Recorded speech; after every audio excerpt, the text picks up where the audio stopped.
IndyCar racing in the Motor City on a beautiful summer afternoon. What could be better? You're looking at Belle Isle, adjacent to downtown Detroit, where the Verizon IndyCar Series goes racing twice in 2 days on a tough 14-turn street course. For all the drivers and teams, it's time to put last Sunday's Indianapolis 500 in the rearview mirror and get back to business. But we can't do that without one more salute to the winner, Takuma Sato. 11 rows of 3 ready to start. The Indianapolis 500-mile race. It'll be exciting. Let's see who wins. Look at this. 5 wide. Oh my goodness, what a huge crash. It was definitely a wild ride. This remains the hardest 500 miles the race engine will ever run. Here comes another player. That's Sato. Everybody in the top 10 thinks they have a chance at winning this. Here comes Takuma Sato, side by side, and Sato has the lead. Still have 5 laps to go. Castroneves tries to close. Sato tries to defend. The one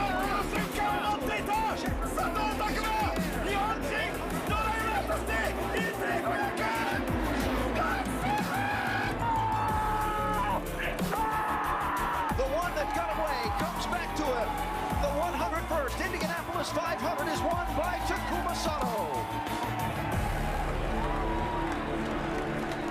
Well, I can tell you, Takuma Sato had a big smile on his face as he was watching those highlights. But I have to ask, at what point does it really sink in that you won the 500? When it was you were screaming in the car, in victory lane, the banquet. You've had such a busy week. When does it really sink in? And no, apologies for the screaming, but no, I was so happy. You know, I mean, you can hear my voice is a high degradation and still haven't recovered. But no, it's the earlier week it was crazy as it was in schedule-wise. But I think the PR ladies did a great job, and the last 2 nights I had a good sleep. So I'm coming here, you know, adrenaline's pumped me up, and the team did such an outstanding job again. And let's talk about how hard is it to make that turn? I mean, once again, you've had a very hectic week with the media tour. The team has to come around after being at Indy for all those weeks and have 2 races here. How hard is it for both you and the team? I think for the team and boys, you know, had no time for sleep, really. I mean, they did an outstanding job, and you know, I mean, as a driver, you have to maintain the condition, which was really difficult in terms of the, you know, last few years. If you look at the 500 champions, so I was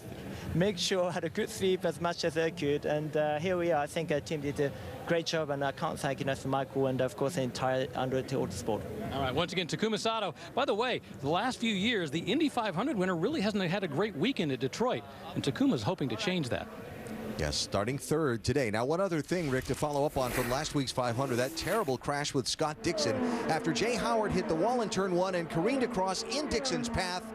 The terrifying airborne impact into that inside wall, completely destroying Dixon's car, yet somehow he climbed from the machine and walked away. Now Dixon's ready to race again and is with Dr. Jerry Punch.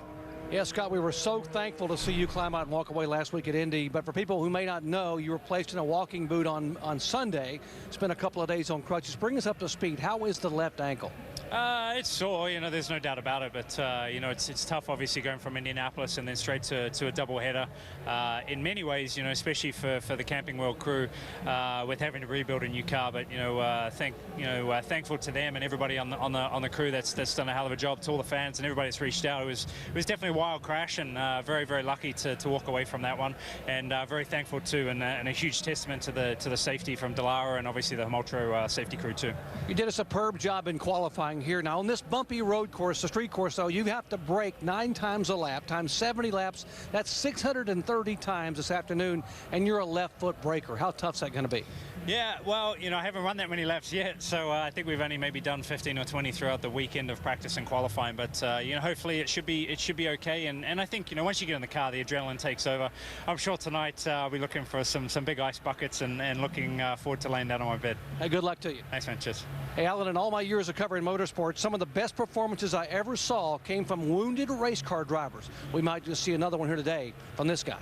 Yeah, Doc, would surprise no one to see Scott Dixon winning here today at Detroit. And hello from the Motor City, Alan Bestwick with the Indy 500 winner Eddie Cheever and 5-time Open Wheel Race winner Scott Goodyear. Eddie, you've experienced what Sato has experienced this week, winning the 500, having to make the turn to the next race. What's it like?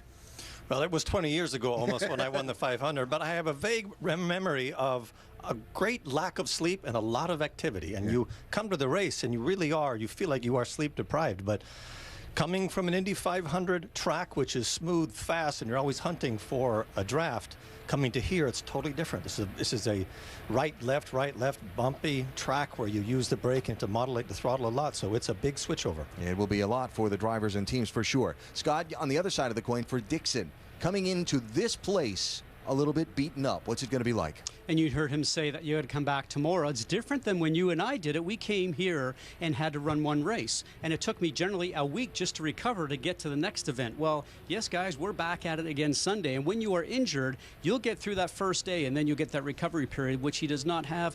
Ice buckets, whatever it is, it just mentally grinds on you. When he gets back in the car on Sunday, if the performance is going to fail, that's when it's going to happen. All right, so Scott Dixon getting buckled in and getting ready to go. One headline made already today. Earlier in qualifying, Elio Castroneves set the fastest time, but his time was disallowed because Michael Aloshin had spun on the track, and Elio did not slow down enough during the caution zone, according to IndyCar officials. His fast lap was taken away, so Graham Rahal is on the pole with a new track record. Castroneves will start on the outside of row number 1. And we'll have a look at that starting lineup, get the command to start engines, and get closer to the green flag in the first of the Detroit Grand Prix dual races when we come back to the Motor City after this.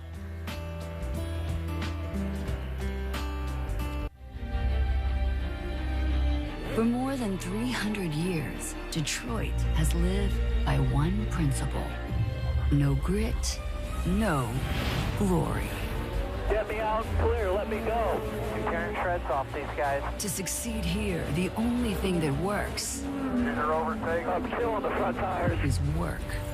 Takuma Sato knows the kind of work that can turn a career of missed opportunities into an Indy 500 victory. Only in this town is one race not enough. These drivers took one heck of a beating. They're back and doing it again. Twice the grit, All right, champ, let's bring it home. twice the glory. It's time for the Detroit Grand Prix. It's time to go to work.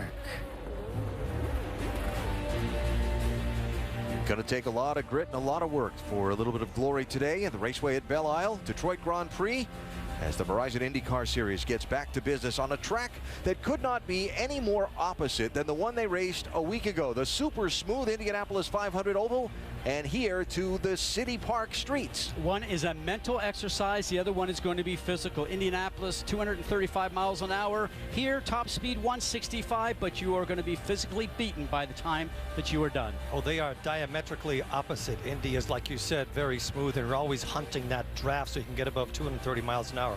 Here, the key is just staying away from these walls, guarding your position, and making it good over the bumps, because it is a very bumpy circuit.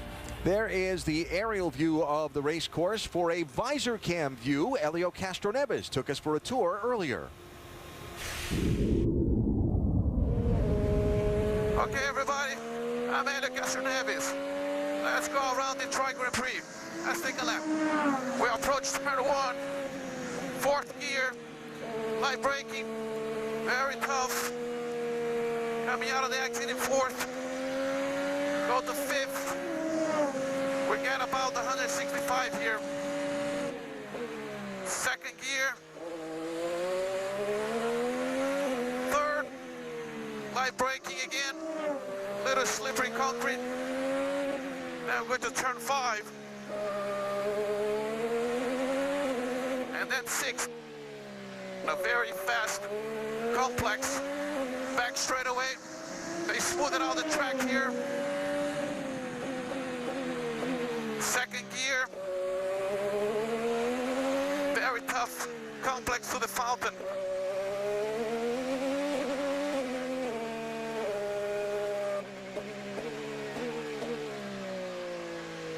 Now getting ready to close up the lap, turn 11 and 12. 3rd gear, and here we go. Super fun. 3-time winner here at the Raceway at Belle Isle.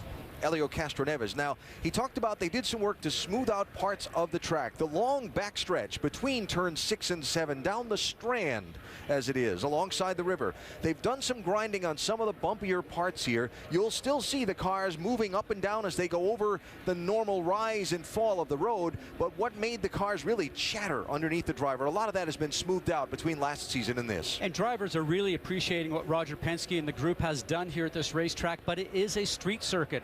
You are racing on a circuit that you're going over manhole covers. You can only expect that it's going to be rough. It's not a permanent type of circuit. And let's not forget, it's very cold here in the winter, so every time you do it, you have a new set of problems and you go race there again. Roger Penske heads the group that promotes the Detroit Grand Prix. So down trackside, the drivers are all buckled in, a field of 22 ready to go, the 70-lap distance in race 1 of 2 in the Detroit Grand Prix. Could it be Alexander Rossi's day? Perhaps James Hinchcliffe? They're all waiting for the words to fire their engines and get the race underway. Let's go trackside. Race fans, it's time for those most famous words in motorsports. Please welcome guard for your Detroit Lions, T.J. Lang. All right, fans, are you ready? Drivers, start your engines!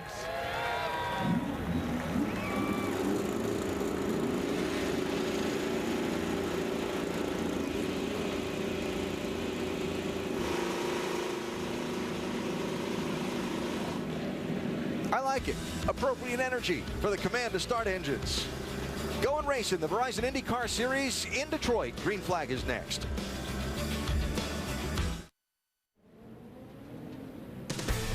Race cars on the race course. The raceway at Belle Isle Park as the Verizon IndyCar Series goes in the Detroit Grand Prix. Starting lineup coming across the top of your screen. We gave you the front row story earlier, but it's Ray Hall with a new track record on pole position today. Onboard cameras, Tony Kanaan will have the NTT data camera starting 15th. Marco Andretti with the AutoNation camera starting 13th. Here's Ryan Hunter-Reay with an AutoNation camera starting in 12th. And Simon Pagenaud, last year's champion, with a Verizon onboard in 7th. James Hinchcliffe has the Lucas Oil camera starting 5th. We have cameras in all of the top 5 starters. Alexander Rossi has the AutoNation onboard starting 4th. Takuma Sato has the Honda on board starting 3rd. And the front row, Elio Castroneves with a Verizon on board starting 2nd, and Graham Rahal with the turnsfortroops.com camera starting in 1st position. So strategy will be a huge part of deciding the winner of this race. Look at the different strategies taken by the 2 race winners here a year ago. 4 stops for Sebastian Bourdais and 2 stops for Will Power. Jan Beekes on pit road has more on what we'll see today. And Alan, how you choose that strategy really depends on where you're running on the racetrack. If you're a leader, you're going to be very hesitant to peel off and make an early pit stop. But if you're running mid-pack to the rear, why not go for a 3-stop strategy? Come in early, get some tires, you'll be faster on the racetrack, and then if you catch a caution, look, that probability starts to go up as the race goes on. That can vault you to the front, but that's what people don't know, when or if a caution might come out. Doc? You know, it's hard to believe that Elio Castroneves, one of the sport's most popular and talented drivers, is nursing a 50-race winless streak, which makes last week's runner-up finish in the Indy 500 that much more of a heartbreaker. You know, everyone here thinks that could end this weekend. It's good that he starts up front, but historically, this track has been very, very good to him. His last victory lane in IndyCar came here in 2014. His very first win came here back in 2000. In fact, that's the first time he ever climbed the fence. Yes.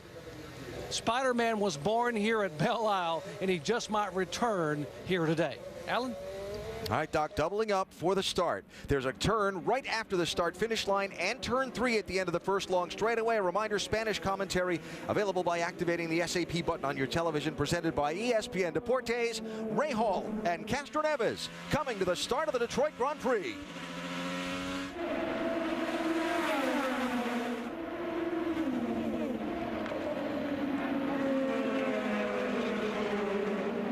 Oh, trouble.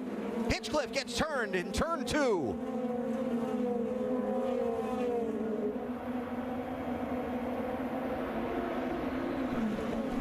Castroneves inside of Rahal, turn 3. Rahal holds him off. I don't think Hinchcliffe has any damage to his car. It's just barely punted. His track position was damaged. Right now, just a local yellow in turn 2. As we watch all these cars go around, guys, just watch how bumpy this race circuit is. As we see from James Hinchcliffe, he's telling these guys, I need to get started, because if it's a local yellow and the group goes past, he will be down a lap. Caution is out. All cars yellow. Now that's the benefit for James. He hopes now they'll have him started before the group gets along. Pace car will come out. He'll be able to follow in at the back of the group. So great difficulty there for Hinchcliffe, who started 5th, got turned out of traffic in that first right-left complex turns 1 and 2. And now the field under the yellow flag. Back to Jan's strategy that might come into play on this caution as we see Hinch get started up and sent away.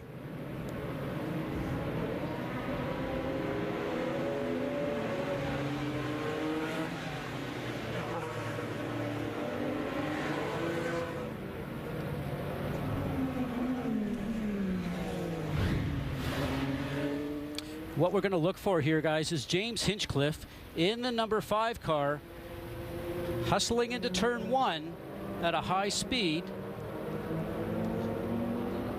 The gold car on the top, third one on the inside, heading into turn 1. Back end comes around, and that is actually something that just happens by himself, was not contacted by another car. This is what we call a loose race car. He's dealing with it now, hoping it returns. He cannot get it corrected. And as we ride along with this onboard here, let's listen. King in, you're just outside, clear. The back just came out from under him. Wow. Yeah. As we watch from Simon Pagenaud look forward. Yeah, and Eddie, as a driver right now, he'll be thinking that somebody contacted him as easy as that back end came around. He's probably on the radio right now going, man, I think I got hit. But this place does not have a lot of grip, and when your tires are cold like that, I guess if you turn the steering wheel aggressively, that could happen. Everybody is on edge when they're at Detroit in turn 1 and 2. They're 2 of the most difficult corners that you can do, even when your tires are hot. Can you imagine how slippery it is? Okay, so the pace cars collected the field. The pit road will be open this time by. We talked about strategy. 2 types of tires in the race. The primary tire, the black sidewalls, the red sidewall tires, the softer tires. A lot of teams not wanting to stay on those red tires for much longer than they have to. But we'll see. Our ESPN race strategist says from 15th on back on this field should pit now. What are you hearing, Jan? I think we will see some of that. The leaders, as I said, will not want to give up their track position. And obviously, unfortunately, as you see Hinchcliffe making his way back to pit lane, if he lost a lap, that's not really a case for him. All these that have the track position you see, I doubt they'll peel onto pit road, but about 10th to 15th back, there are some that are set up, and we'll see if some dive to pit road and go for this early strategy that could pay later in the race. Again, it'll be someone deep in the field. We're still looking, and here comes a few. 1, 2, just 3. I'm kind of surprised by that. Thought we might see more. It's Spencer Piggott, Michael Aloshin, and Oriol Servia come in. There's Aloshin. Rick? Well, Michael Aloshin was the guy who caused that yellow flag. He lost his fastest lap in qualifying. As a result, the idea is come in now, get to those black side tires that they think will do much better for the long haul for this race. Jan? James Hinchcliffe, of course, is getting service. They're checking over the front of the car. You heard the radio transmissions. Now there's a bit of a problem with the left front. Again, no real panic here because being down a lap, he will now need a miracle to find his way and vault his way through. But no change of the nose. Everything seems a-okay aerodynamically.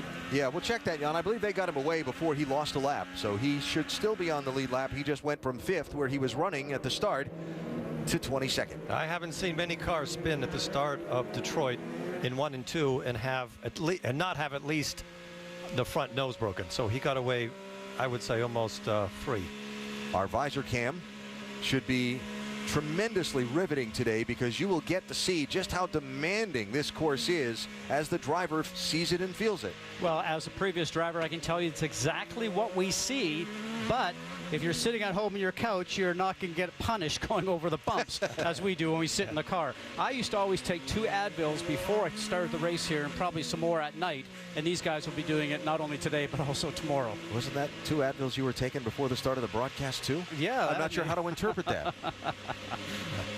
There you go. All right, coming to the restart. Pace car pulls away.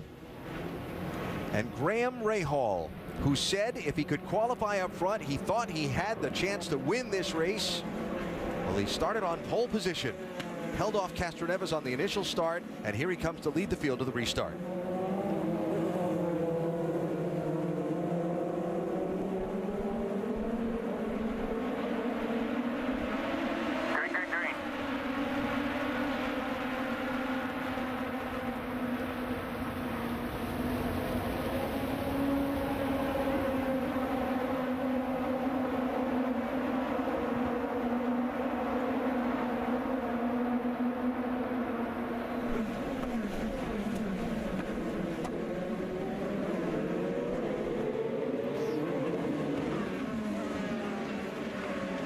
Just a lot of tight maneuvering going on right now.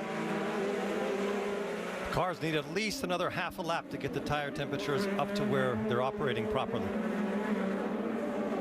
What's happening up front is Graham Rahal's really wanting to prove that he's a strong contender, has had a strong season, maybe not as strong as he'd like to, a small team as we like to say with only 1 entry generally. He's got 2 this weekend with Oriol Servia. But the guy that's in second, Helio Castroneves, is driving for Roger Penske, who is the man here in Detroit and who is putting on this race, and there's no doubt that he wanted to be the guy to get to the line first, not only the start and also the restart. And don't forget, Castroneves just finished second at Indianapolis, so he definitely has a head of steam when it comes to here to Detroit. He's been so successful here. His driving suits this place. This is not an easy racetrack. A 3-time winner here, and he said when asked about it earlier this weekend that there's just something about the track from the first time he got here that has suited him. See, everyone is sorted out off the start. Ooh, a little wiggle there from Kanaan coming into 1. And we talked about the bumps. You can see the back end of his car is just flying over turn 2 in the air a little bit. That's called a loose condition when the back end wants to come around on you. And it's very difficult to keep under control. Some passing going on the back. Mikhail Aloshin doing a good job. Remember, he was just in the pit lane marching his way forward. The 18 that he went around, Aloshin, is Esteban Gutierrez, the former Formula 1 driver for the Haas F1 team, and for Sauber, who is making his IndyCar debut today. Dale Coyne says he hopes to have Gutierrez in the car for the rest of the season, but it's not done yet. Hinch trying to make his way back forward as well in the 5.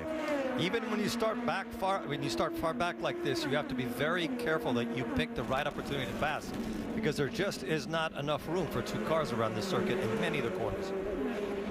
There's Gutierrez in the 18, of course, subbing for Sebastian Bourdais. We wish Seb the best as he continues his rehab and recovery. Seb says he wants to be back by the end of the season for the finale at Sonoma, and we wish him all nothing but the best as he rehabs from that terrible crash in Indianapolis. Speaking with Esteban last night, it was interesting. He said when he was karting, he was watching the IndyCar series and was watching a guy win all those championships was for Sebastian Bourdais.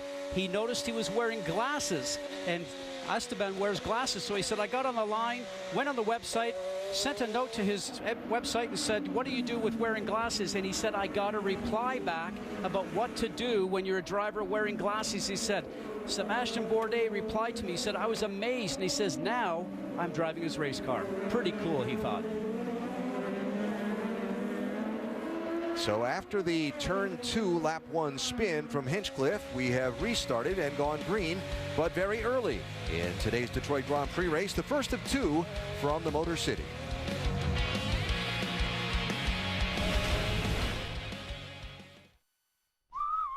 I'm here to demonstrate the incredible stopping power of Duralast GT brake pads. And that is Joey Logano, coming at me at more than 200 miles per hour. But I'm not nervous. They're just like brake pads we sell at AutoZone. They got carbon fiber technology and a V-slot design which reduces wear and increases stopping power. Introducing the new line of Duralast GT brakes. Woo! Ha! Nailed it! Proven tough from the tracks to the streets. sold only at AutoZone. Get in the zone, AutoZone. Changing your oil after 3,000 miles? If you'd used new Mobile One annual protection, you wouldn't have to. Why are you 3 inches tall? What? You don't like short people? Don't change your oil. New Mobile One annual protection.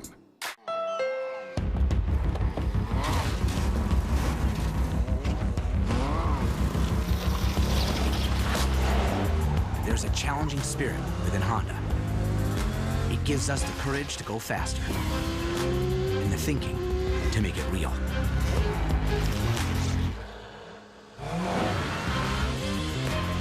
Whether it looks like a truck, a sedan, or a coupe, inside is the heart of a race car. Gold Bond presents Shack Wisdom. 'Tis better to be calm, cool, and collected than wet, stinky, and rejected. Gold Bond Men's Powder Spray. The powder you spray to control odor and wetness with an irresistible scent. Stay cool with Gold Bond.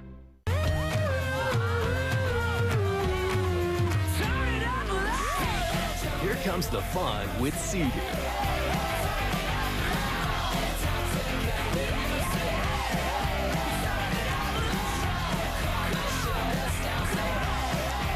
Sea-Doo has the most affordable watercraft on the market, starting at just $52.99, and get 0% financing.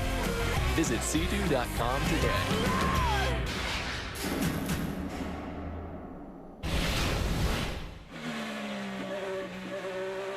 In our side-by-side coverage, you saw Tony Kanaan pit, now back in 22nd place, 36 seconds behind the race leaders in this early stage of the Detroit Grand Prix. Our Honda telemetry shows you that you carry a pretty good pace around here. And for Tony, his car was probably getting so loose. Remember, we mentioned that the back end was trying to come around on it. He maybe thought that it was going to come around so easily he might crash. So he took out a different strategy here coming in and putting on the primary tires, which is the black sidewall tires, which have more longevity. So for him, it's just a different strategy. You'll have to see if it plays out. Pretty good race for the lead. Rahal and Castroneves are going at it. What Rahal has to do is just focus on the road ahead of him.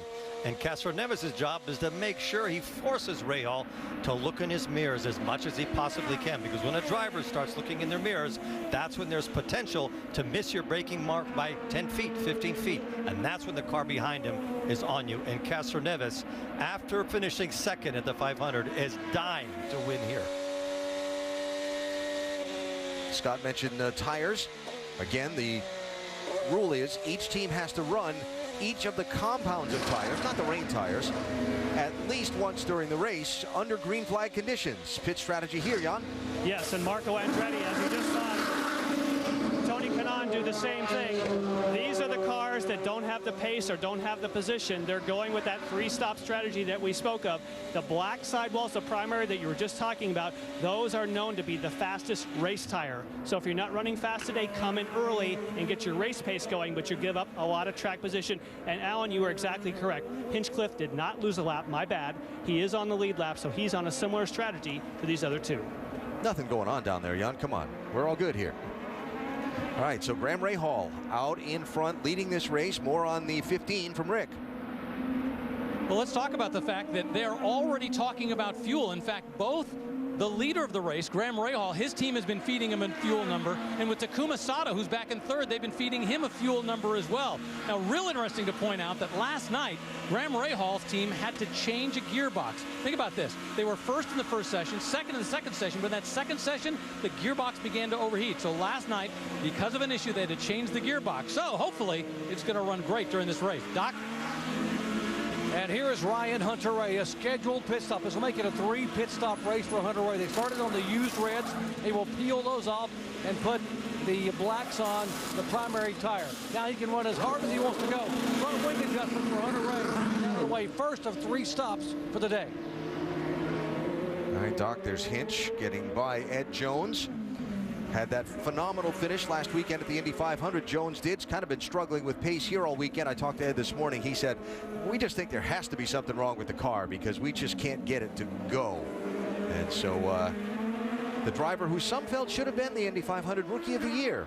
I voted for him. Fernando Alonso having a little bit of a struggle here in Detroit. I want to talk more about this strategy thing for just a minute. Our ESPN race strategist has put some numbers to what's going on here.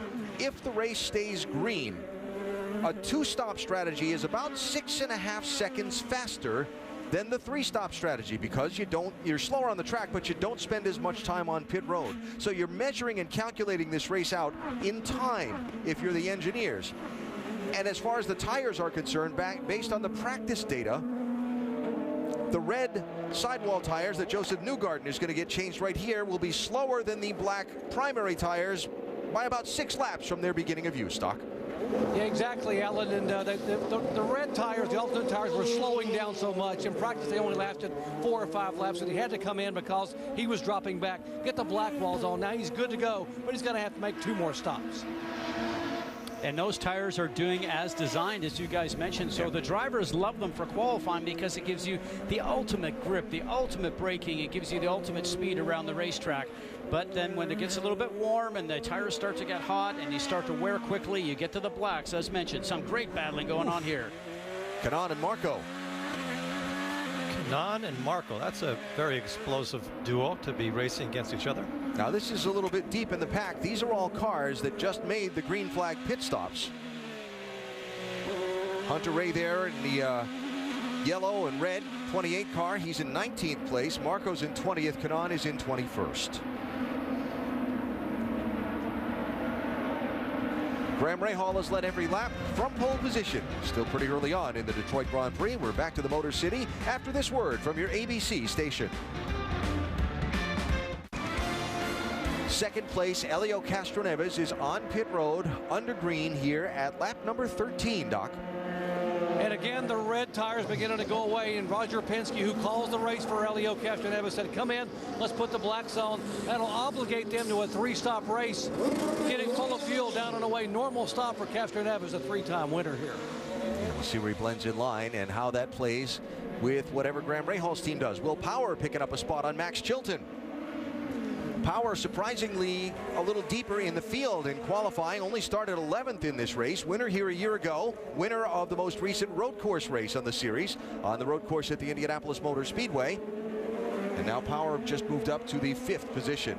The guy I'm looking at right there is the number 4, Connor Daly, in the ABC supply machine. Started 16th, guys. He's already up to 7th. Remember, he started on the regular black sidewall tires, which give you that longevity for the pace. Seems like he's got great pace, and he's just starting to pick up these guys that have been running on the red tires and maybe starting to slow up a bit. Yeah, the only car in the field that started on the primary tires. So he's got better speed in his tires in theory now than the guys that are out there on the alternates, but he still has to put the softer tires on at some point in this race. But if you wait till later in the race, there'll be more rubber on the circuit and the red tires might last longer. When the track is green like this, you really go through your tires quickly. But going back to Daly, he's really good on a circuit like this. Last year he did particularly well. It was his best ever IndyCar result. Finished 2nd here in one of the 2 races a year ago. And did I mention he's built like an ox? I mean, this for him is easy. Yeah, he's the guy you want to take out at night to the bar. His head just rests on his shoulder. There is no neck. Remember that James Hinchcliffe had that spin in turn 2 on lap number 1. A combination of things, others making pit stops, but also him having the 5th fastest car in qualifying has seen him gain some of that track position back, Jan.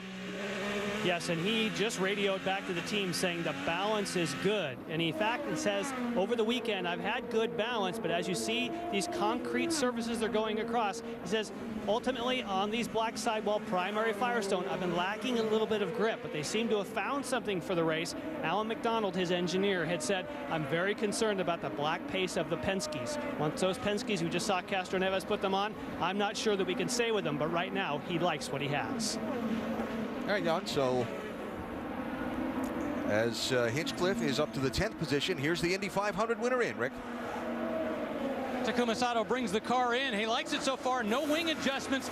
But once again, this is a question now as to what they're going to have to do for the strategy. Now, Graham Rahal's literally on a different strategy than the guy who was just running 2nd place.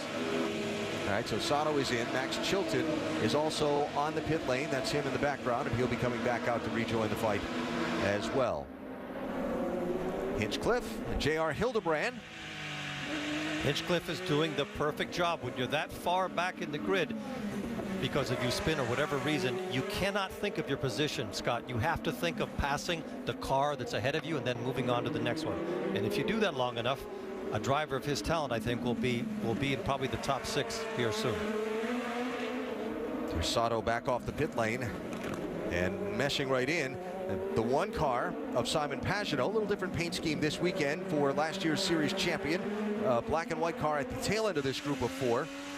Made his pit stop earlier at lap 12. Sorry about that. Simon started the race in 7th spot. And he wasn't very happy with that. I spoke to him after qualifying. Feel that he got balked just a little bit on his quick lap. Thought he had a shot at the front row. So that really doesn't sit well with drivers when you think you had a shot at being up front, especially on a track like this. That track position is everything, as we've always found out on these tight street circuits.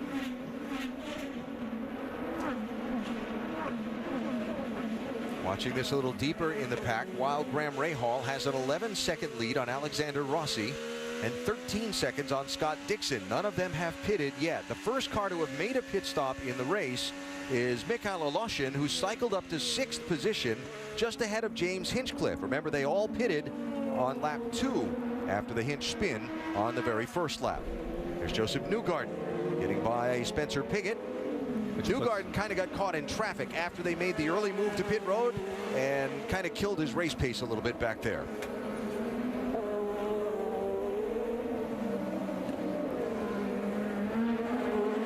When will the leaders pit? That is what the ESPN race strategist predicts.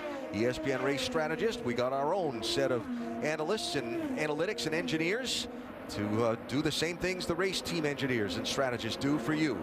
Analyze all the numbers, tell you what they expect to happen and what teams should be doing. And then all the work that they do with this all goes out the window, Eddie, if there's a yellow. So then that's when they start to make their money and have to recalculate everything all over again. Yes, you've heard that recalculating thing before a time or two. Yeah, very much so. I always enjoyed being the driver instead of the engineer. Graham Rahal's enjoying a Saturday drive, but he's still got quite a lot of road ahead of him before the checkered flag.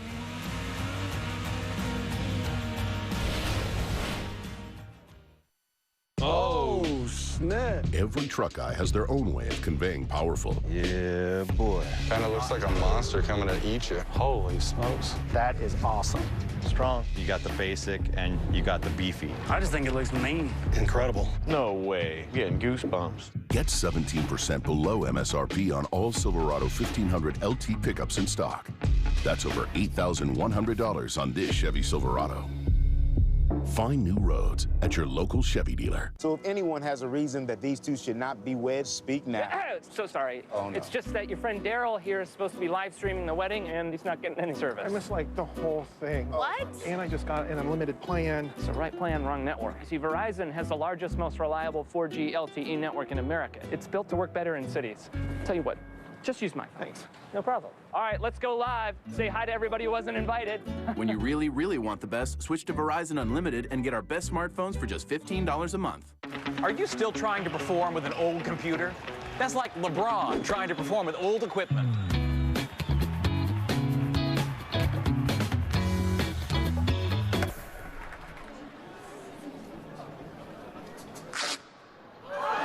Ooh, well, that is not what the fans signed up to see.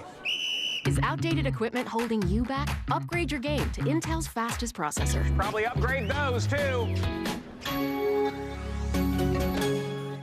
Isn't this fun, living like the pioneers of olden times? I hate the outside. Well, I hate it wherever you are. Burn. Burn. Is that what the kids are saying now? I'm so bored, I'm dead. You can always compare rates on Progressive.com. Oh, that's nice, dear. But could you compare camping trips? Because this one would win. All I want to do is enjoy nature and peace and quiet. It's not about winning. It's about helping people find a great rate, even if it's not with Progressive. Ugh, insurance. When I said peace and quiet, did you hear talk more and disappoint me? Do-do-do-do. Skiddly-do-do. Camping with the family. Degree has redefined deodorant with motion sense technology so that I can redefine power, footwork, range. And the more I move, the more it works, giving me superior protection on and off the court. Degree, it won't let you down.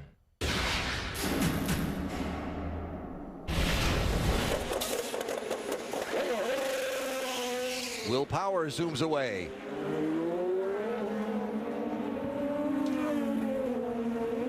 And you saw that green number on his roll hoop behind his helmet as he's now going to run a bit of a blocking line. And right now that PP that's showing up is showing push to pass, which is a little button on the steering wheel. Drivers have an opportunity to push to get a little bit more extra power, and he was trying to defend by using it. Falls in line behind Simon Pagenaud on that exchange of pit stops. A look from Pagenaud's car, and a reminder to download IndyCar Mobile to access exclusive live in-car cameras, hear driver and pit crew chatter, and more, only on Verizon. I've been sitting here looking at the times. Castroneves' last lap is the fastest lap of the race, and he's 1.5 seconds faster than the leader, Rahal. Castroneves, the first of the cars who have pitted. He's in 7th place right now. Connor Daly is on the pit lane. Jan? Yes, and of course, Connor Daly, as you have mentioned, the only driver to start on the Firestone primaries. Now he has to put a run in. Yes, he's going to the alternates. He will hope this is a short segment, so to speak, because he knows that the tires he was just on will be faster in race pace. These will be fast at first, but then they will fade. If he can get out there and put in a few laps and then a caution come out. Hey boy, this caution is the word we use the most at the start of this race. But that's the game, right? I'm old school. I'd rather they're just going as fast as they can and not have to do all this mathematic from the pits. But here's Charlie Kimball looking inside of Gutierrez. Caution probability is less than 40% in the next 20 laps of the race. Oh, look how bumpy it is there, guys. Just holding on to the steering wheel is hard. I used to always notice it in my back, you know, the pounding on the seat going up your back, the base of your neck. And as we mentioned earlier in the telecast, that's just after one race. These guys come back and do it again tomorrow on day 2. And I also think of the crew. They've been at Indianapolis all month.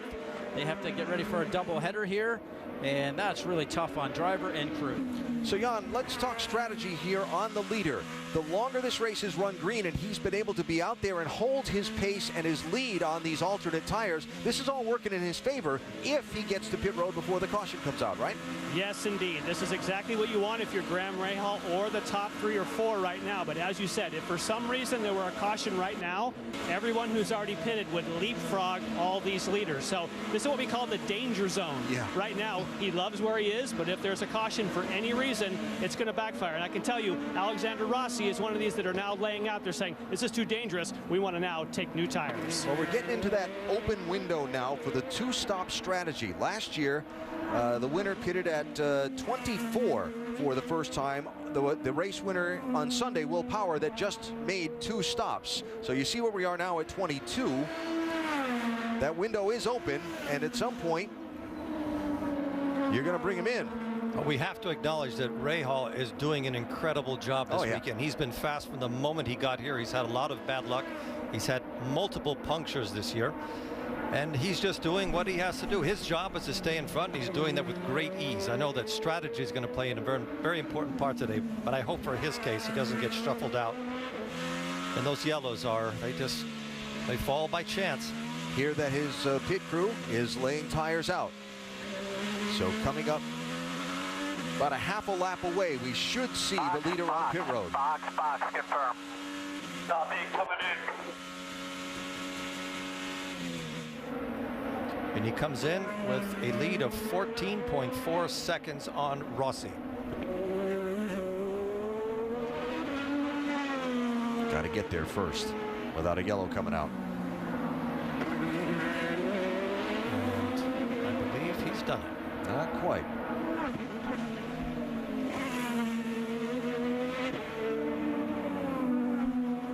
Now he's got it. Leader on pit lane, under green. Rick? But before the race, Graham Rahal told me he felt that he could use these red tires effectively. While they do fall off, he thought he could do a great job on them in terms of making them last. During the race, he said the rears were falling off just a little bit, but he's done the job he needed to do. Jan?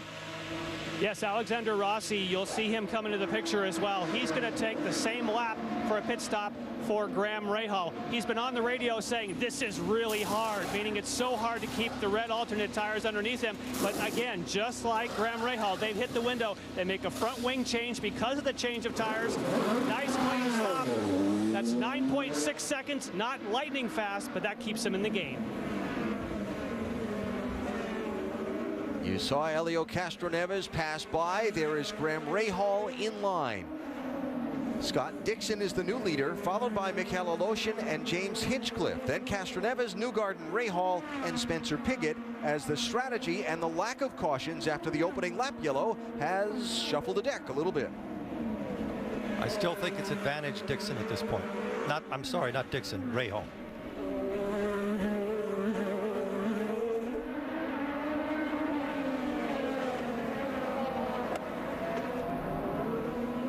I just find it amazing that Scott Dixon is here being as competitive as he is. Yeah. And, you know, we talked about left foot braking earlier in the show. What changed here many years ago, guys, is that drivers used to use one foot just for gas and brake. And today, now drivers are using the left foot for the brake. So he's got some pain coming in. He's now in pit lane.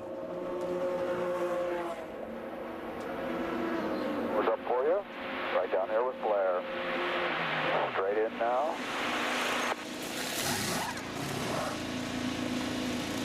Here's the four-time champion driving with that battered and bruised left ankle. He will make one more stop.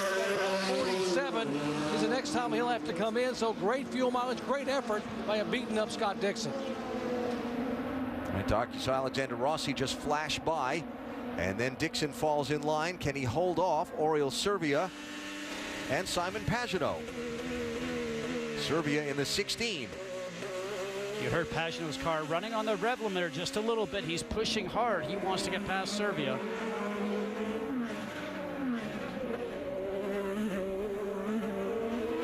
There is your new leader, Mikel Aloshin, pitted at lap number 2.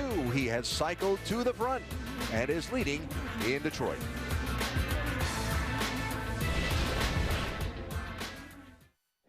Allergies can hold you back. Break through with Allegra 5-in-1 Relief. It starts working in 1 hour. Relief lasts 24 hours, and it's non-drowsy. Break through allergies with Allegra 5-in-1 Relief.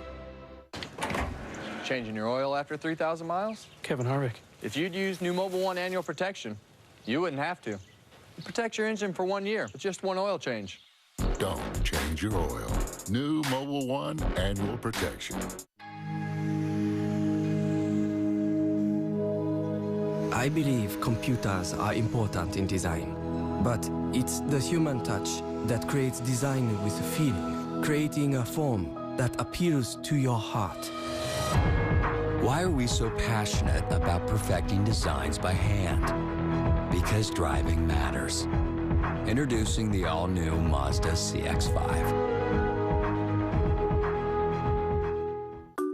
I guess I was born with a crayon in my hand. I decided to see if there was a way for design to play a positive role in what was going on in the world. There's a jacket that's reflective for visibility, sleeping bag jacket, jackets that turn into tents. I usually do my fashion sketches on the computer. I love drawing on the screen. There's no lag time at all. It feels just like my markers. With fashion, you can dress people and help people. It's really cool to see your work come to life.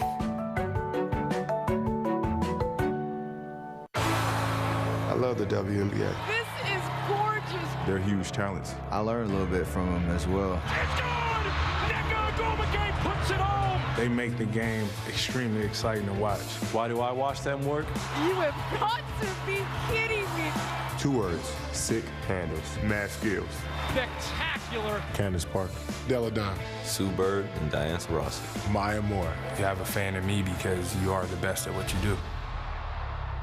I haven't been this excited maybe in my whole life. Sunday, June 11th, Celebrity Family Feud is back with Schumer versus Clarkson. One of you is headed to YouTube. Celebrity Family Feud premieres Sunday, June 11th, part of ABC's Summer Fun and Games. Steve Harvey's Thunderdome. Yeah. Premieres Sunday, June 11th on ABC.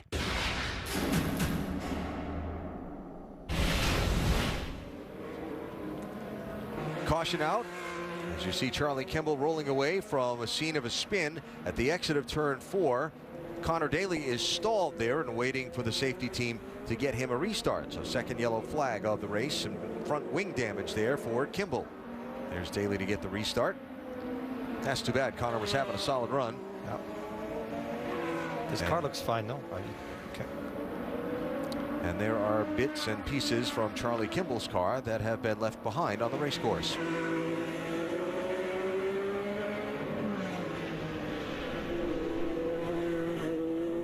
Been kind of a difficult weekend for Kimball and 83 team.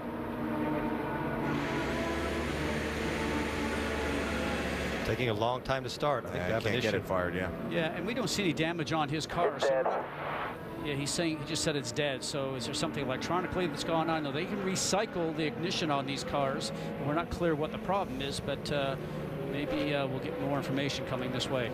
All right, so the caution is out, and that presents that strategy dilemma for race teams. Not many takers on the pit road here. Well, Charlie Kimball is in for damage repair. But Jan, what are you seeing?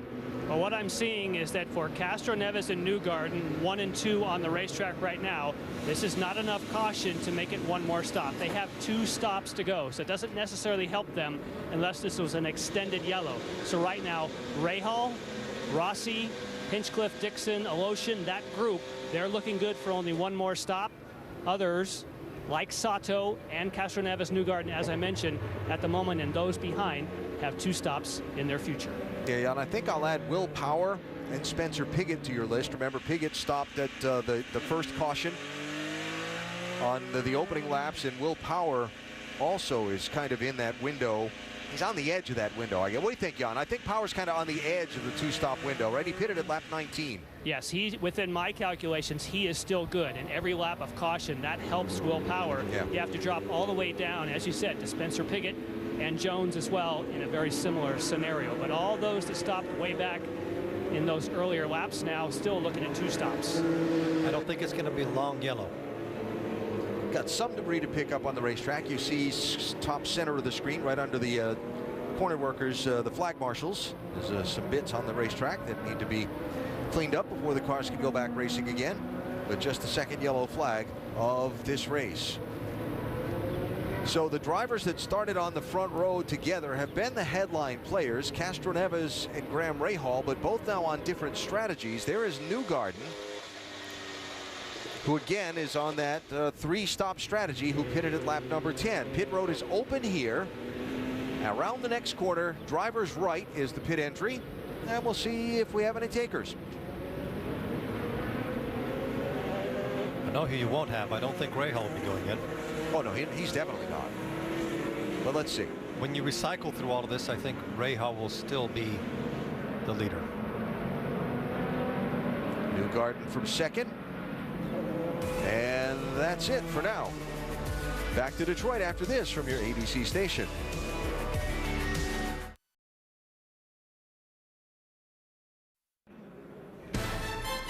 Reminder that tomorrow, race number 2 of the Detroit Grand Prix, live from here at Belle Isle Park, 3:30 Eastern on ABC, also streaming live on the ESPN app. Race teams after tonight have to spend pretty long hours into the night cleaning the cars up, turning them around, getting them ready for another full day of action here tomorrow in Detroit. Down to pit road, here's Rick. Well, standing by with Ricardo Nault, who is Graham Rahal's strategist, and let's talk about the fact you've got a 2-stop strategy. Are you still comfortable on that?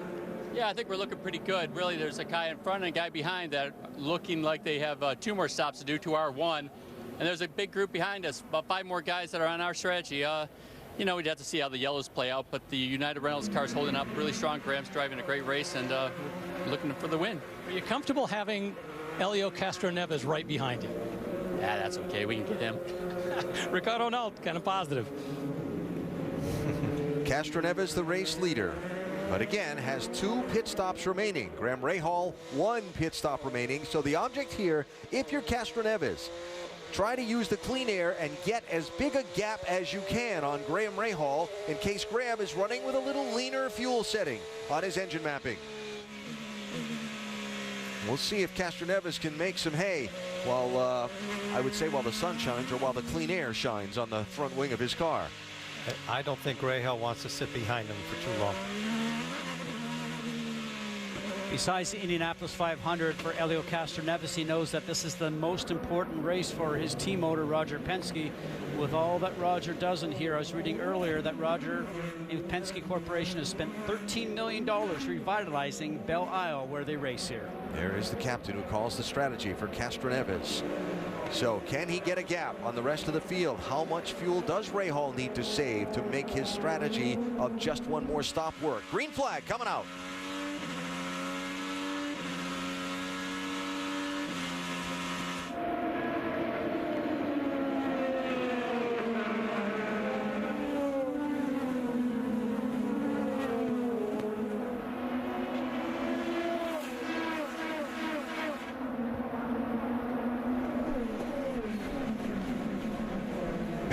Inside by Will Power on Pagenaud.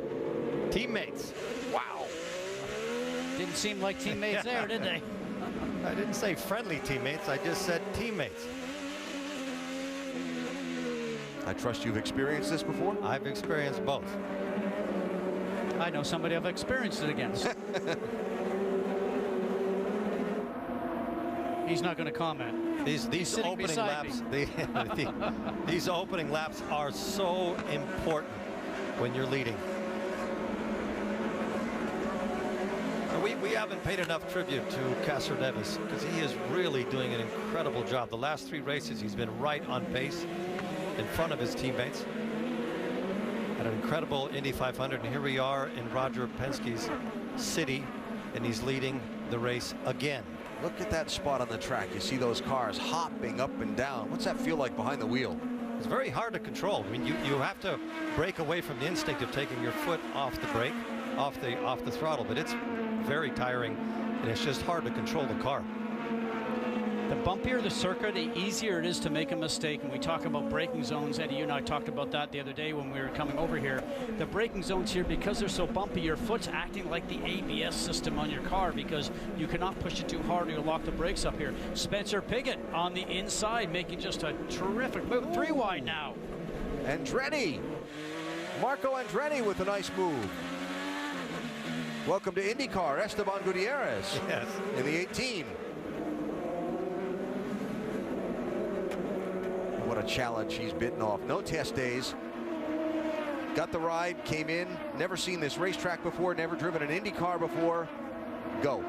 And what a nice guy. Like I mentioned, I spoke to him the other night as we see Ryan Hunter-Reay right now, really pushing on Marco. Will he make it stick here? Nope, not being able to get on the inside. For Esteban, his whole goal is to run the whole series, and he would like to go to the next race at Texas.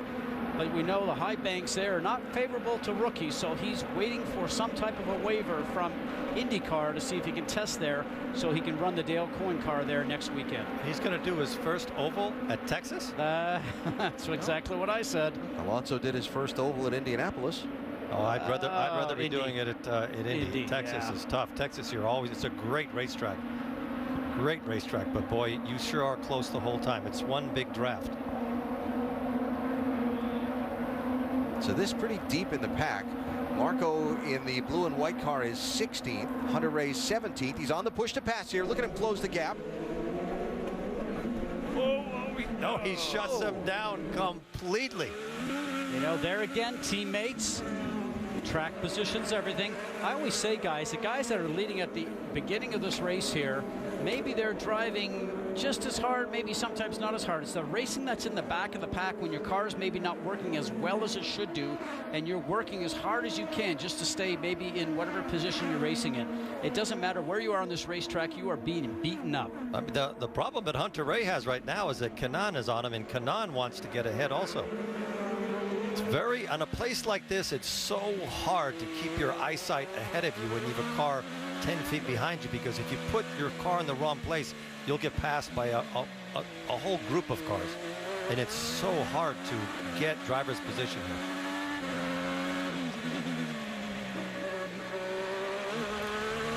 I just want to give you perspective. That was a 90-degree right-hand turn on a city street that Tony Kanaan just took at 90 miles an hour. Speed limit sign says 25 by the side of the road, by the way, but they're ignoring that today here in Belle Isle. Helio Castroneves is the leader of the Detroit Grand Prix.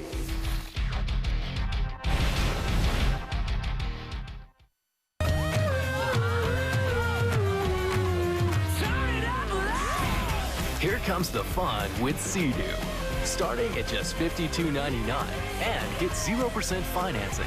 Visit Sea-Doo.com today. Changing your oil after 3,000 miles? If you'd used new Mobil 1 annual protection, you wouldn't have to. Why are you 3 inches tall? What? You don't like short people? Don't change your oil. New Mobil 1 annual protection.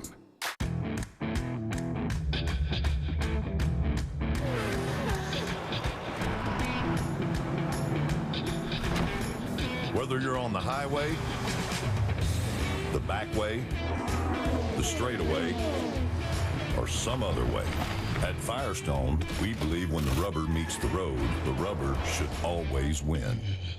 Durable, dependable. Firestone tires. Whatever you drive, drive a Firestone. How could I possibly be expected to go without Domino's on a day like this? Alexa, ask Domino's to place my easy order. Ordering Domino's. Life moves pretty fast. If you can't track your pizza, you could miss it. Order 2 medium 2-topping pizzas for just $5.99 each and track them on your favorite device. Performance. It's in every acceleration. It's in every corner.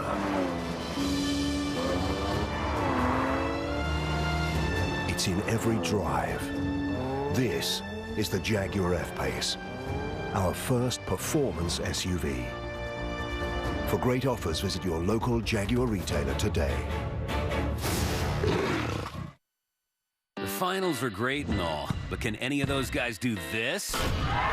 Thursday, June 22nd, TV's greatest variety show is back. Welcome to the Gong Show! British legend Tommy Maitland is your host. Let's go! Incredible acts and celebrity judges. I want to give you so much more than I'm going to. The world's finest athletes The Sensei! are not on this show.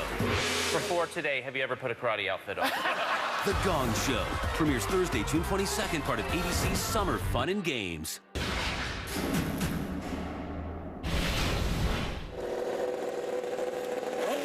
Simon Pagenaud tied for second in the championship, entering this race on what's another huge weekend for championship points. Saw him get shuffled by his teammate, lose a couple spots. Now they've shuffled their strategy, and Pagenaud just on and off pit road with the halfway flag showing in the race. 35 laps down, 35 to go. There's your leader, Helio Castroneves. Our ESPN race strategist projecting that we should see Castroneves in now or very shortly. He's only opened up a 5.5 second gap on Graham Rahal. Here he comes.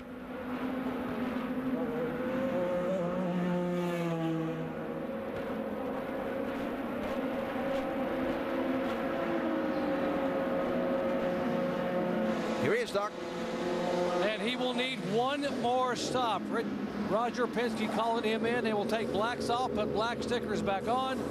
Castroneves, a 3-time winner here, trying to get his 4th victory. First win in 50 races. He's down and away, and will need one more stop here in another 24 laps. And that was a quick stop. Trying to hold off Spencer Pigot here in line. This would be for 12th and 13th place. Castroneves will have none of it. Another 2 corners and his tires will be up to temperature.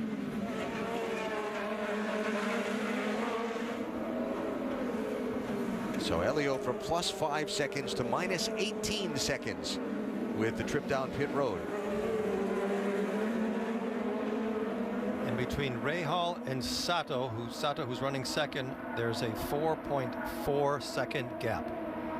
So this race is still open.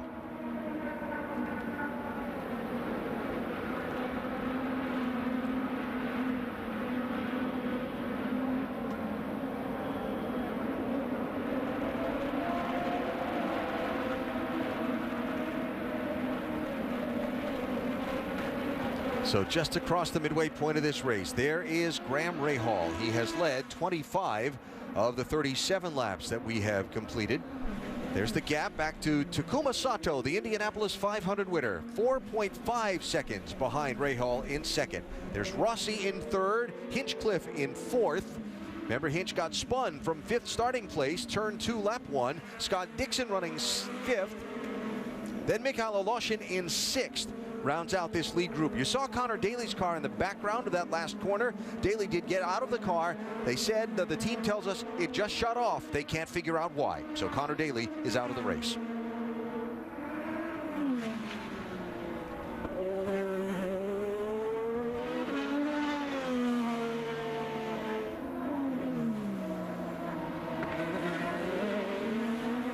Let's get some updates on some of these lead cars. Rick DeBrule is covering Graham Rahal. So far, Graham Rahal likes the car. In fact, they made no changes that last stop. It's important to point out he has finished second here, he has finished third here, has finished fourth here. This is a track he likes. Oh yeah, and there's one other thing. His father, Bobby, actually won here back in 1992. There is a definite hunger in the Rahal camp to pull this one off. Now, Takuma Sato behind him is on a different strategy, whereas Rahal only has to go one more stop. Sato is definitely going to have to go 2 more stops. However, once again, Sato's been happy with the car in terms of the way it's performing, so no issues, other than the fact that he knows he has 2 more stops left in his race. Jan? And yes, that's the radio conversation for Alexander Rossi with his team. Of course, Takuma Sato being a team car, he says, what kind of strategy is Takuma on? He said, don't worry, he's on a different strategy. You only have to stop one more time, Takuma too. So virtually, he's running ahead of Takuma Sato. Now behind, James Hinchcliffe, amazing run for him. And again, the fact that the safety team got him restarted, again, I thought at first he had lost the lap. He did not. So he is in contention, and he is on the same fuel strategy right now as Alexander Rossi. So a testament to the crew to get him restarted with no damage. Now he's a player, and a good player, for a top 3. Doc? And talking about Scott Dixon, what an incredible comeback this week on crutches most of the week. An injury to the inside of his left ankle in the tibia, the large weight-bearing bone in the lower leg. He said, I can push the brake pedal. It's pulling my foot off the brake pedal that's a problem, and being able to tether the brakes. Just how much pressure you put on the brake pedal allows you to turn the corner and also gently release the brake coming off. He said, I'm having trouble feeling the brake pedal with the swelling and numbness, but Dixon hanging on in 5th spot. Alan? All right, Doc, thanks. And so a tremendous drive as a bid here. Hinchcliffe with a peek inside of Rossi. That was for 3rd place. Rossi will shut the door and hang on. 31 laps to go. And a lot still to be decided here in the Detroit Grand Prix. Can Graham Rahal get his first win of this season?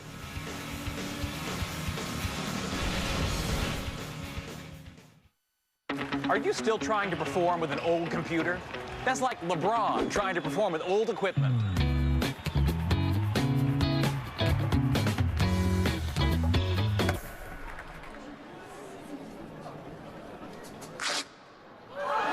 Ooh, well, that is not what the fans signed up to see. Is outdated equipment holding you back? Upgrade your game to Intel's fastest processor. Probably upgrade those, too. Changing your oil after 3,000 miles? Kevin Harvick. If you'd use new Mobil 1 annual protection, you wouldn't have to. It protects your engine for 1 year with just 1 oil change. Don't change your oil. New Mobil 1 annual protection.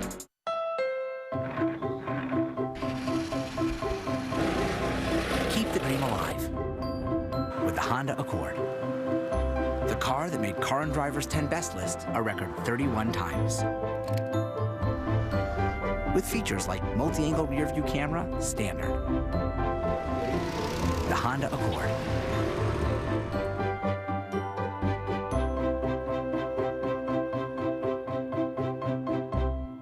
So if anyone has a reason that these two should not be wed, speak now.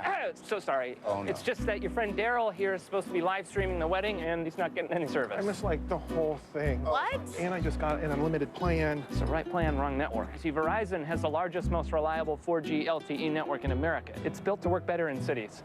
Tell you what, just use mine. Thanks. No problem. All right, let's go live. Say hi to everybody who wasn't invited. When you really, really want the best, switch to Verizon Unlimited and get our best smartphones for just $15 a month.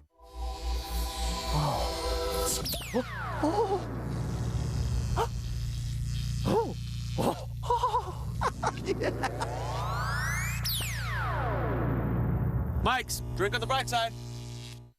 We hear this guy come in, say, nobody move. All new. Incredible stories of survival. We started to think this might be the end. Oh my God, we're gonna die up here. In an instant. Season premiere tonight, 9/8 Central on ABC. Game 2, Cavs, Warriors, tomorrow on ABC.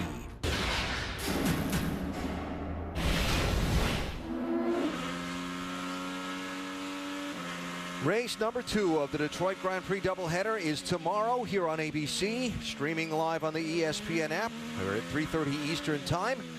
We will see the outcome of today's race, and then they'll do it all over again.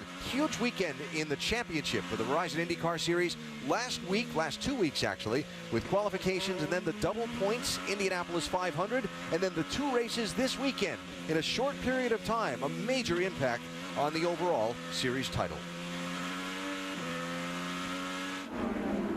If Rahal keeps this pace up, he's going to make a big jump forward in the championship. You saw Takuma Sato on pit road under the green flag. Now he's back into the thick of it behind this group in 16th place. He pitted from 2nd.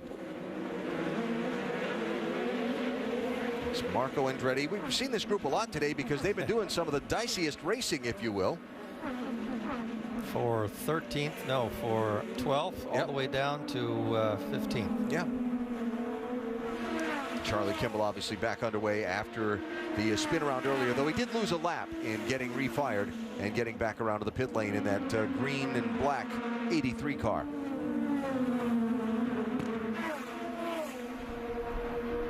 This is a very impressive run from Rahal.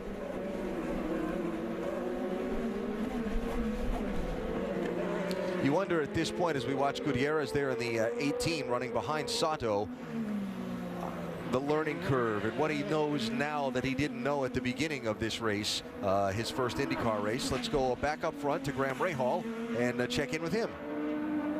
The car's just really coming to me for whatever reason.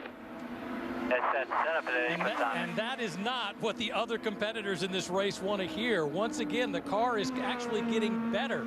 Now, a moment ago, however, they were giving him updates about Alexander Rossi behind him. They know that's who he's racing with. So they were telling him about the fact that once Rossi got by one of the cars he needed to get by, he's now starting to do similar times to what Graham Rahal is doing. So that's the race for right now. This guy right here, Graham Rahal and Alexander Rossi, they know they're competing for this victory, and Graham wants it really bad. Well, he's got an 8-second lead on Rossi, and he's got another advantage. He's got his full complement of that extra horsepower with the push-to-pass option and the button on his steering wheel. He hasn't touched it yet in this race, while Rossi's burned a minute of it, and he's got a minute and a half left. I thought you were talking about that extra horsepower that Honda has. Well, they're both in Honda, so. Remember the top 5 cars are Hondas. The first Chevy is 6th with Newgarden. Now, part of that is strategy. Yes. Part of it, but not. I mean, Rahal started on pole, and they set the 2-stop strategy, and he's been able to make it work. He ran that first stint on the softer tires, not only kept the lead, but kept his pace, and that's been the magic right now. But one thing that's undeniable is that Rahal is in a class of his own so far. And we have 26 laps to go. Now the fuel window for Rahal and these guys on the 2-stop strategy will begin to open in about another lap or so and last for about 5-6 laps, depending on what they've been doing on the racetrack. So then you get back into watching for who stops when and how long it takes and how track position might shuffle among some of these front runners. Doc? And here's Will Power. He's made it 26 last, but he had some yellows. He's going to have to make it now 24, which means he can run pretty hard. Waiting on fuel a little over 7 seconds, 7.8, to get it completely full of fuel.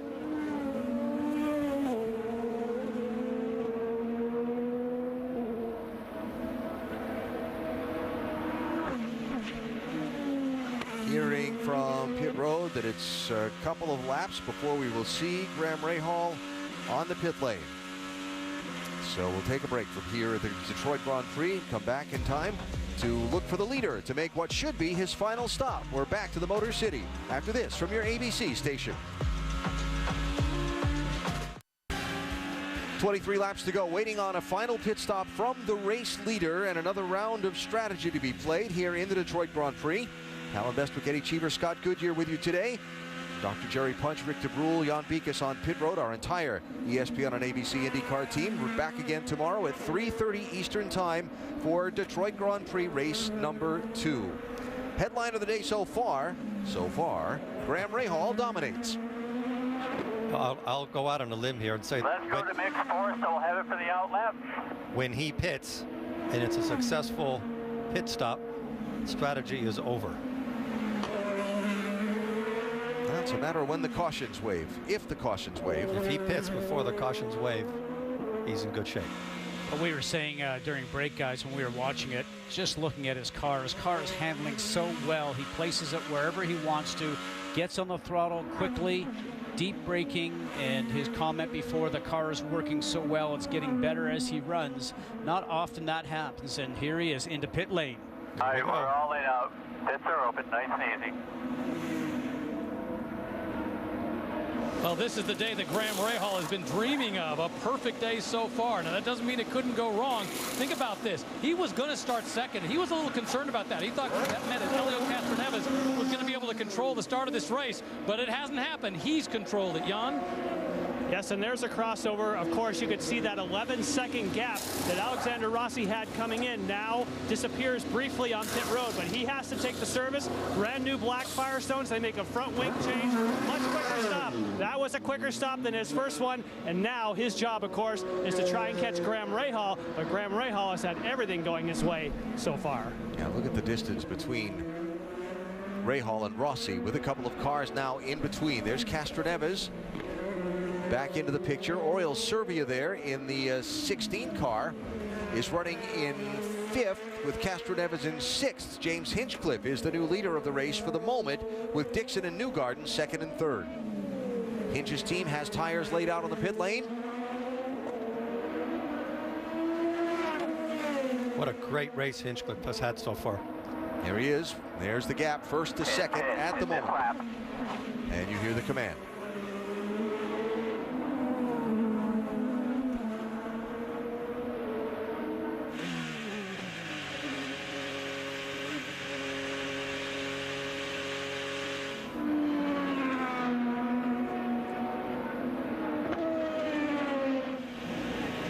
And James has been happy with the balance of the car, and he's 1 lap later than those that he's battling. That'll help him just a little bit to use some fuel. But again, what an incredible comeback for James Hinchcliffe. A quick stop, 9.4 seconds. Worked with us earlier. Hinchcliffe started 5th, spun around in turn 1, came to a stop in turn 2 without hitting anything. They got him refired, and he joined the tail end of the field without losing a lap. They made a pit stop there and have worked this strategy along with a pretty good car and a very nice drive to gain back some of that track position. You see he slides in between Rahal and Rossi on the track. So a pass on the pit lane there, and through the strategy for Hinchcliffe over Rossi. So now it's a sprint till the end of the race, Scott. At this point in time, when you go and you make changes during your pit stops on tire pressure, or we saw some wing adjustments, drivers are relating information during the run back to the teams, telling them where they're having a problem and what they need to do. As we watch Dixon come into pit lane, let's see if he does any wing changes, but possibly even some tire pressure changes to improve the car.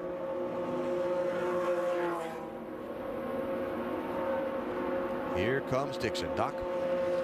2012 winner of this race and 4-time series champion. Dixon has not complained one bit about the car. 4 sticker primary Blackwall tires, front wing adjustment though. Got to get it full of fuel either way. Right in front of him, Joseph Newgarden. Got to get it full of fuel. And a little bit of delay leaving cost him maybe a second. 8.5 seconds. They were through with the stop at about 7.6. Tony Kanaan, Carlos Munoz also pitting on this lap. Oriol Serbia pitted the lap before. He's going to get a pass-through penalty for a pit lane speeding violation. Newgarden and Marco, turn 3. Marco will slide ahead. So Graham Rahal cycles back into the lead with some more 3 stoppers. Final visits to pit lane still to come. Graham should be done for the race. He's still got 20 laps to go here in Detroit.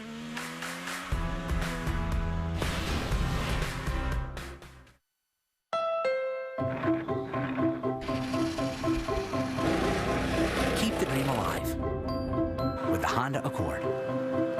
The car that made Car and Driver's 10 Best list a record 31 times. With features like multi-angle rear view camera, standard. The Honda Accord.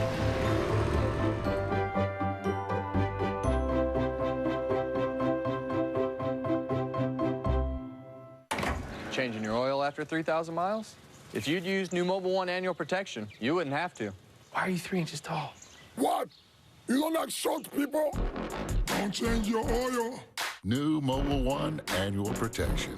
So if anyone has a reason that these two should not be wed, speak now.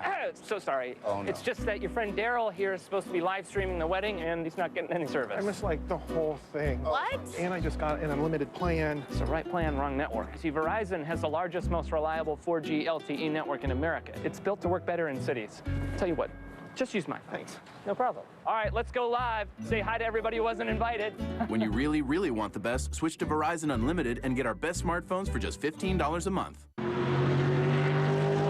Your car is under constant attack. While you may not see it, your paint is being assaulted by damaging particles and pollutants. Mother's Speed Clay 2.0 packs a high-performance cleaning punch, restoring brilliance to your car's finish in record time.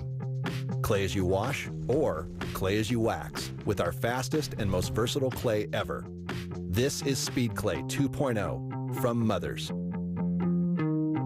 Allergy sufferers, a word to the wise. If symptoms at night ruin your next day, try new Zysol. It relieves symptoms while you sleep and keeps relieving all day. Because Zysol's as effective at hour 24 as at hour 1. So, be Wisol. Take new Zysol. In Steve Harvey's Thunderdome, Let's get down to business. inventors will do anything It's a massage bar. Watch yourself, lady. for a happy ending. I'm gonna take my dress off. Yes. Steve Harvey's Thunderdome premieres Sunday, June 11th on ABC.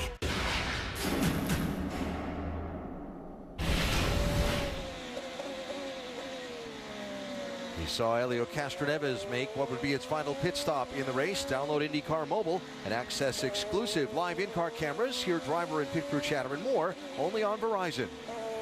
So from being right behind Graham Rahal in second place, Castroneves is now 25, make it 26.1 seconds behind this man, Rahal, and Castroneves back in ninth place. They went for the three-stop strategy. Right now, Rahal and company are making this two-stopper work perfectly. Oh, and by the way, they appear to have a great car being driven very well. How about Dixon running second? Yeah, what Only a story. at 8.8 seconds from Rahal. Weren't with us earlier.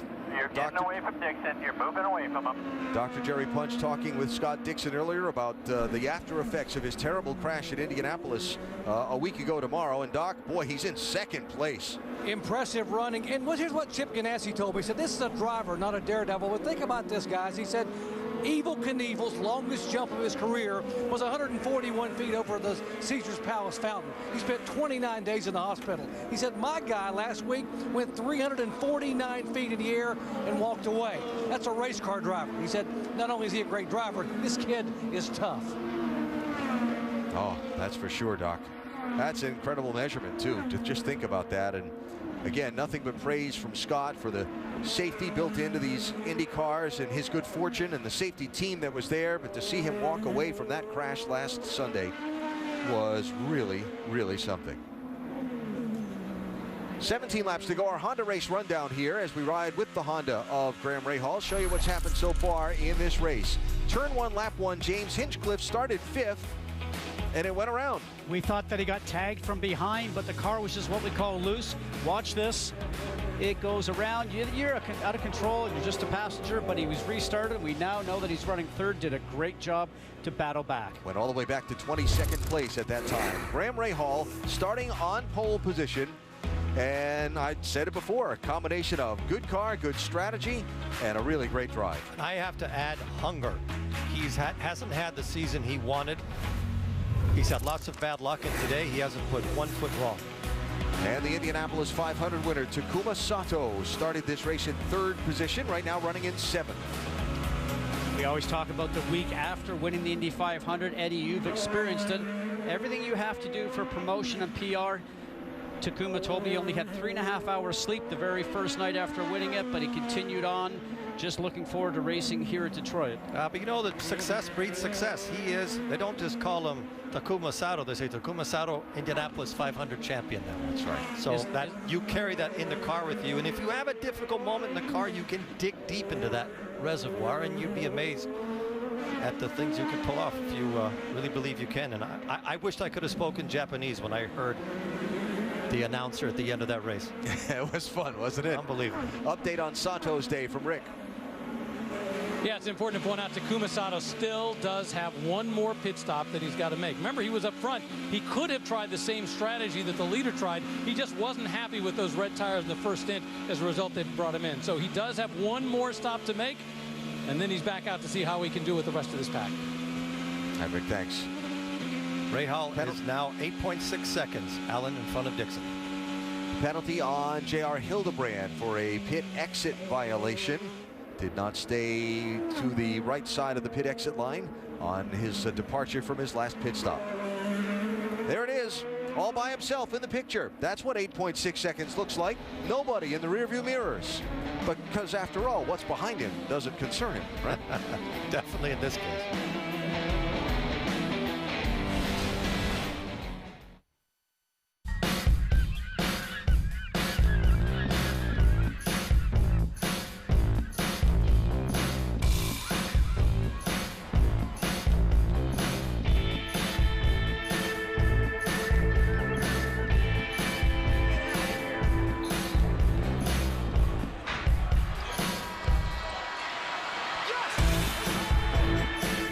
For showing your true colors.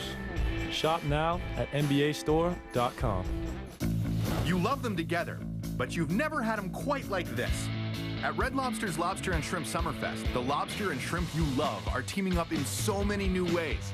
Like new coastal lobster and shrimp, with a lobster tail with butter and herbs, sweet, smoky barbecue red shrimp, and shrimp crusted with, get this, Cape Cod kettle chips. Or try lobster and shrimp overboard. A dish this good makes you this hungry. It's the highlight of the season and can't last, so hurry in. Oh, snap. Every truck guy has their own way of conveying powerful. Yeah, boy. Kind of looks like a monster coming to eat you. Holy smokes. That is awesome. Strong. You got the basic and you got the beefy. I just think it looks mean. Incredible. No way. I'm getting goosebumps. Get 17% below MSRP on all Silverado 1500 LT pickups in stock. That's over $8,100 on this Chevy Silverado. Find new roads at your local Chevy dealer.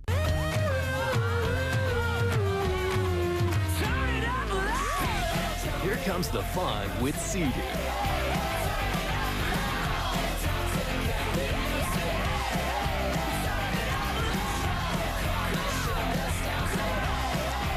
Sea-Doo has the most affordable watercraft on the market, starting at just $52.99, and get 0% financing.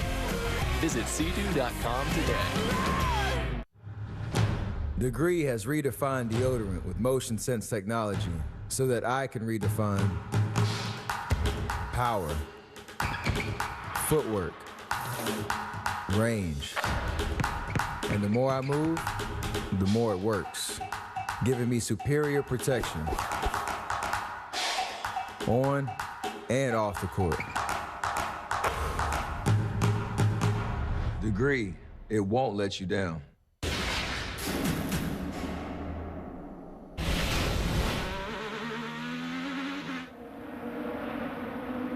Beautiful scene here in Detroit, Belle Isle, and nice if you're the folks from Honda looking at the leaderboard.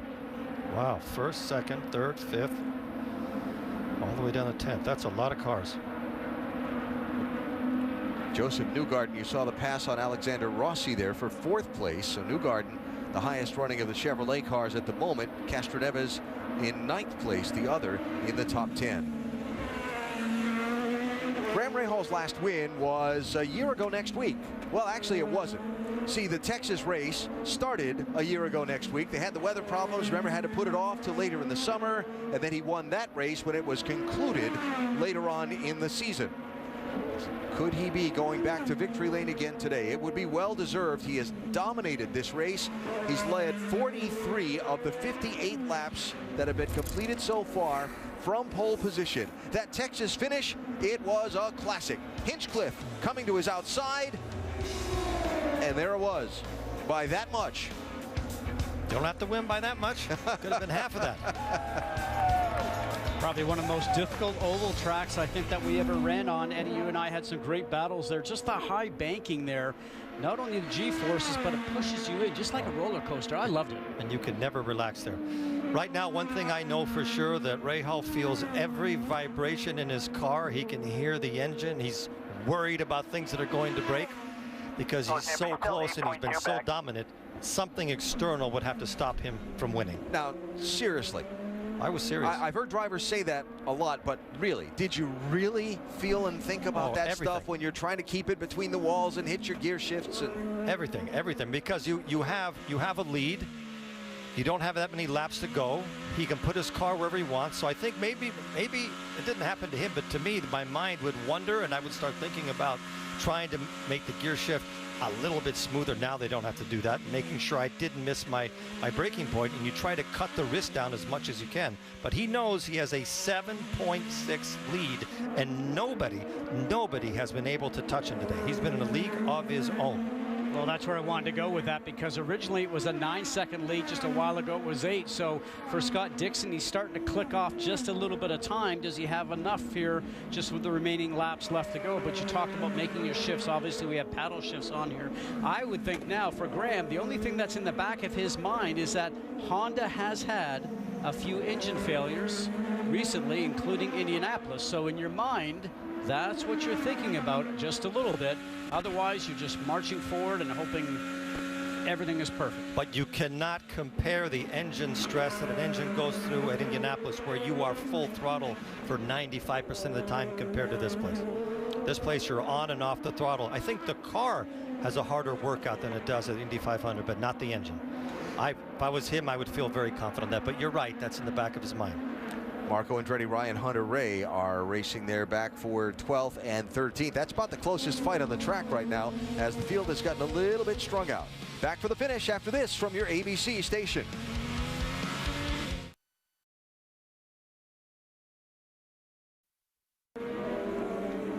The Detroit Grand Prix for the Verizon IndyCar Series down to its final 8 laps. Graham Rahal has dominated the day so far, has a 6.6 second lead over Scott Dixon, working his way toward what potentially would be his 5th career win.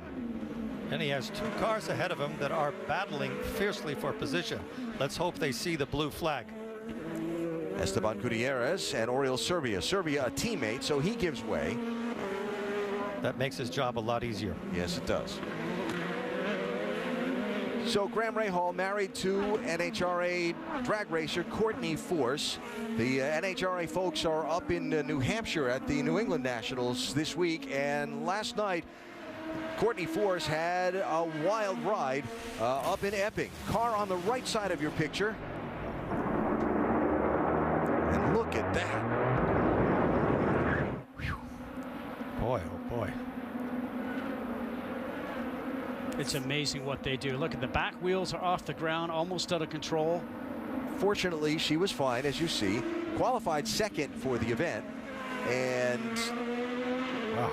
Now they may back up that. Talk about the highs and lows of racing and being in a high-stress profession, right? They're in separate cities doing their thing. That happens in one city, and he may end up going to victory lane in the other. That was an incredible accident. And Courtney's father, John Force, said last night in the telecast the main thing that he was thinking about once he found out his daughter was okay was to get word to Graham Rahal that his wife was okay, because Graham certainly would have heard about it maybe as he was on track. So everything among the lead group is kind of spread out at the moment. It's 6.2 seconds back to Dixon from Rahal. Scott running 2nd. He's got about 5 seconds on Hinchcliffe in 3rd. It's about a second from Hinchcliffe to Joseph Newgarden, who is in 4th. Newgarden using a 3-stop strategy in this one, and the highest up of those that have done that. Although I guess technically Hinch was on a 3-stop strategy because he stopped after the spin on lap 1. Then Alexander Rossi has faded back to 5th place, 22 seconds off the race lead. Alushin, Sato, Castroneves, Ed Jones, Spencer Piggott back there rounding out your top 10. For Ed Jones, a guy who said he was kind of lost, felt like they just had something wrong with their car after qualifying this morning. Nice solid day and a nice solid recovery for the 19. Well, don't forget it's now 2 rookies on that team with Dale Coyne Racing, obviously with Sebastian Bourdais being out. And Sebastian, obviously a 36 race winner and also won here at Detroit, has a lot of experience that he could guide those rookies for. But Ed's saying, you know something, he still calls, he's on the phone, he's trying to give me tips, originally from his hospital bed, but now from his home in St. Petersburg, Florida. A true teammate. What I find to be really shocking is Pagenaud in a Penske is 16th. In power is 18th. Yeah, that's unheard of to have Penske cars that far back here in Detroit. And again, the implications on the championship. Simon Pagenaud came in today, tied for 2nd in the championship. He's running back in 16th. 5 laps to go. Dixon's about 8 seconds back. You have the 18 between you.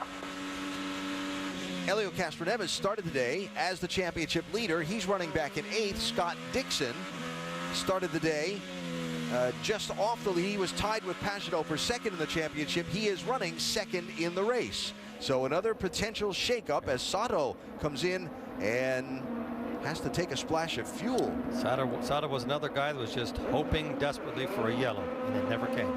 I'm wondering if they didn't get the fuel into the car they intended to back at the... I'm wondering the same thing. Hey guys, I can add on that. They were always planning that they had to do another stop all along. They were just hoping, like you said, that they were going to get some yellows that were going to be able to stretch it out. But they knew all along they were going to have to do an extra stop. All right. Well, so much for that finish. That's right. You did tell us that a little while ago. My bad, Rick. We haven't heard one radio transmission from Dixon complaining of his ankle, but I'm quite sure, Scott, it's incredibly painful by now. These last 5 laps to go, it just takes a lot of discipline to keep your mind on the job of driving and trying to catch the leader. Did you really think you'd hear Scott Dixon complain? I think Scott Dixon actually is 4 laps New to Zealand. go. 7.5 seconds back to Dixon with the 18 between you. I think Dixon is a New Zealand James Bond. When he did that crash at Indy, his interview was as if he had just gone to buy ice cream for his kids. Yes, it was quite a ride, wasn't it? I had never seen an accident like that. The only time you would have heard Scott Dixon complain is if the doctors had told him he couldn't race. Then he would have complained. But it would have been 2 words. But his mom did send a note to him earlier this week, and when they chatted and said that she wasn't very happy with him. I think anytime you see your son going through the air like that, and I think about my mom when I was racing and had crashes and things like that, and now having a son that's starting to race, you know, you do think about that sort of stuff. Will Power just went a lap down to Graham Rahal. Wow, so it's a struggling day for Power, who again came into the race just 59 points off the lead in the championship. We were talking about Scott Dixon, and Doc spent a good bit of time with him yesterday after the conclusion of all the day's activities. Yeah, it's amazing how Scotty didn't want people talking about his injury, talking about what he had endured at Indianapolis. He sort of got bags full about it. He said, I don't want people talking about my left ankle, my left leg. If it's broken, it's not broken. He said, I want to focus on what's going on here. But yesterday, late in the afternoon, when we sat and visited, he admitted that this is going to be a very difficult day. He said, my biggest concern is going to be fatigue, exactly what Eddie Cheever said a moment ago. The last 4 or 5 laps, being able to hang on. He said, I can push the brake pedal, but getting my foot off the pedal is very difficult. And then Saturday night, getting back in that ice bucket, getting the Advil back, and being able to use that foot again on Sunday. Right now, he's just trying to hang on. But you're right, he has not complained. He has not said a single word. That's Scott Dixon. Yeah, what a tremendous drive. He always has the option, though, of not using that left leg and using his right leg to use the brake. I would assume, not having driven one of these race cars you guys have, that's a little claustrophobic, finding a place to get that left foot out of the way. I mean, there's not exactly a ton of leg room down in there. Yeah, but it depends how much it hurts. Yeah, there you go.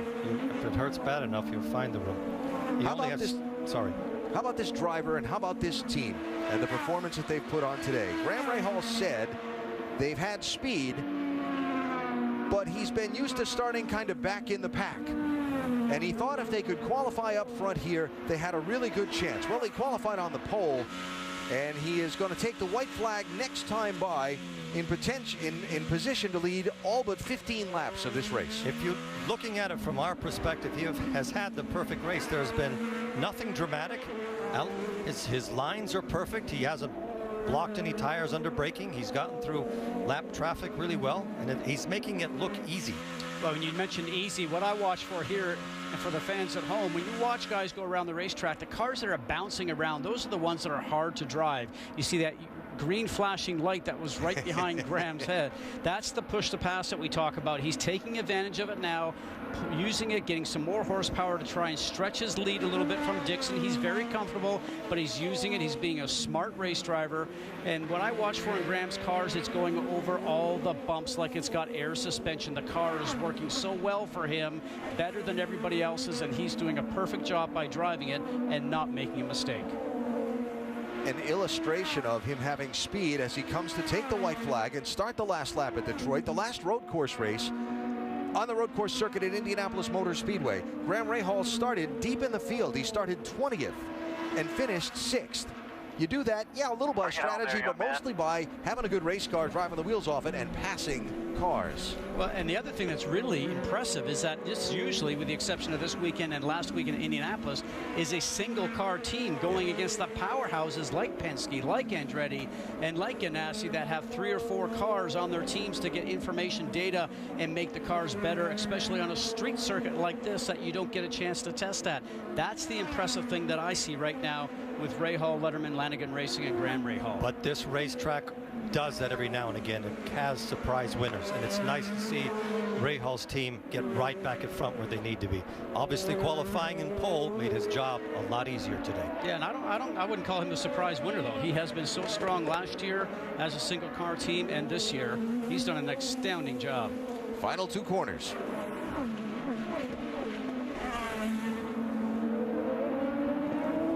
Seventh different winner in 7 races this season for the Verizon IndyCar Series, and career win number 5 to Graham Rahal at Detroit. All right. Thank you. Hey, that's my first win in Detroit, my hometown. Great job, buddy. Great job. You just controlled this whole race. Mix 8. Woo-hoo-hoo! We won, baby.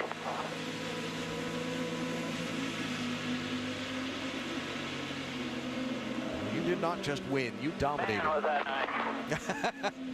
I guess.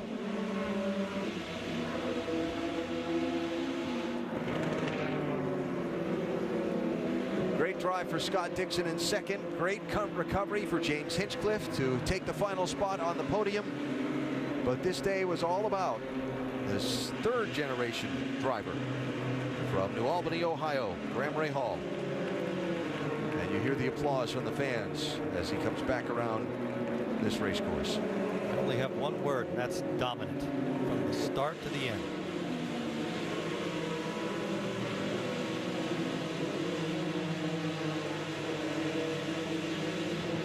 Their sponsor of this race donating money for lap sled and things like that. It's gonna be a lot of money contributed to the cause today with that win. The extra kick in as well there. And how important is it for Honda to win here at Detroit?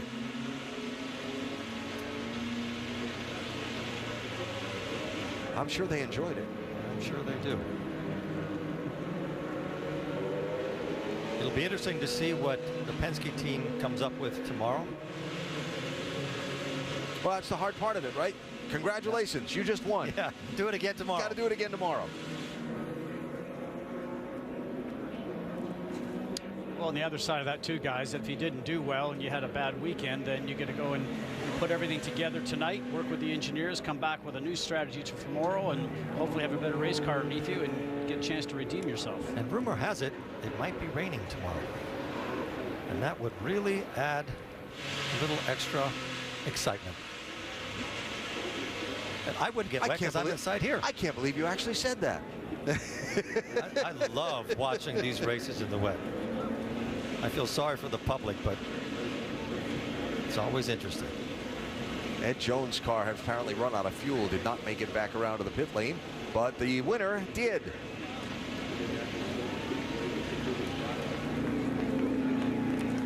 Sure makes up for that horrible accident his wife had yesterday.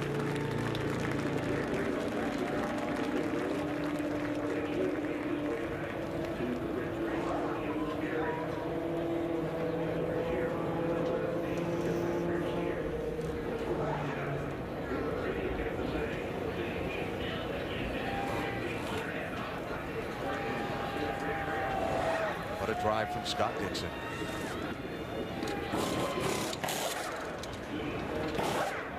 No fuss, Dixon.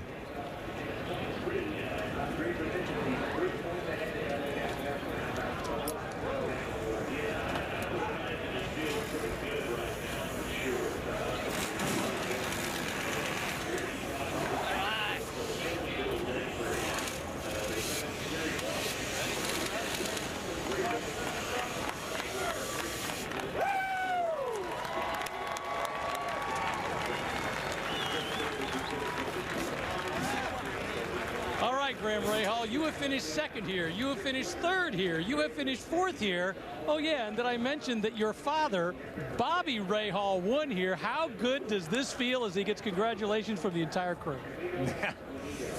Feels awesome, you know, just everything went according to plan today. And, you know, I said yesterday, one of my comments was that I felt like if I could qualify up front, I could dominate this race. And I got a lot of heat by the other drivers for that comment, but I think we did it. And I don't say things unless I believe it. And today, this car, United Rentals, Turns for Troops, we raised a lot of money to help our vets. But man, I can't tell you how good it feels. I mean, it's day one of two. We got tomorrow to do, but trust me, today it feels extremely rewarding. This year has not been easy for this team. Let's talk about the emotions of the weekend. Yesterday, we saw the video of your wife in that in the dragster flaming out on the run. You know, you have to go through something like that, and then you come into a race like today. What are the emotions of a racing family like?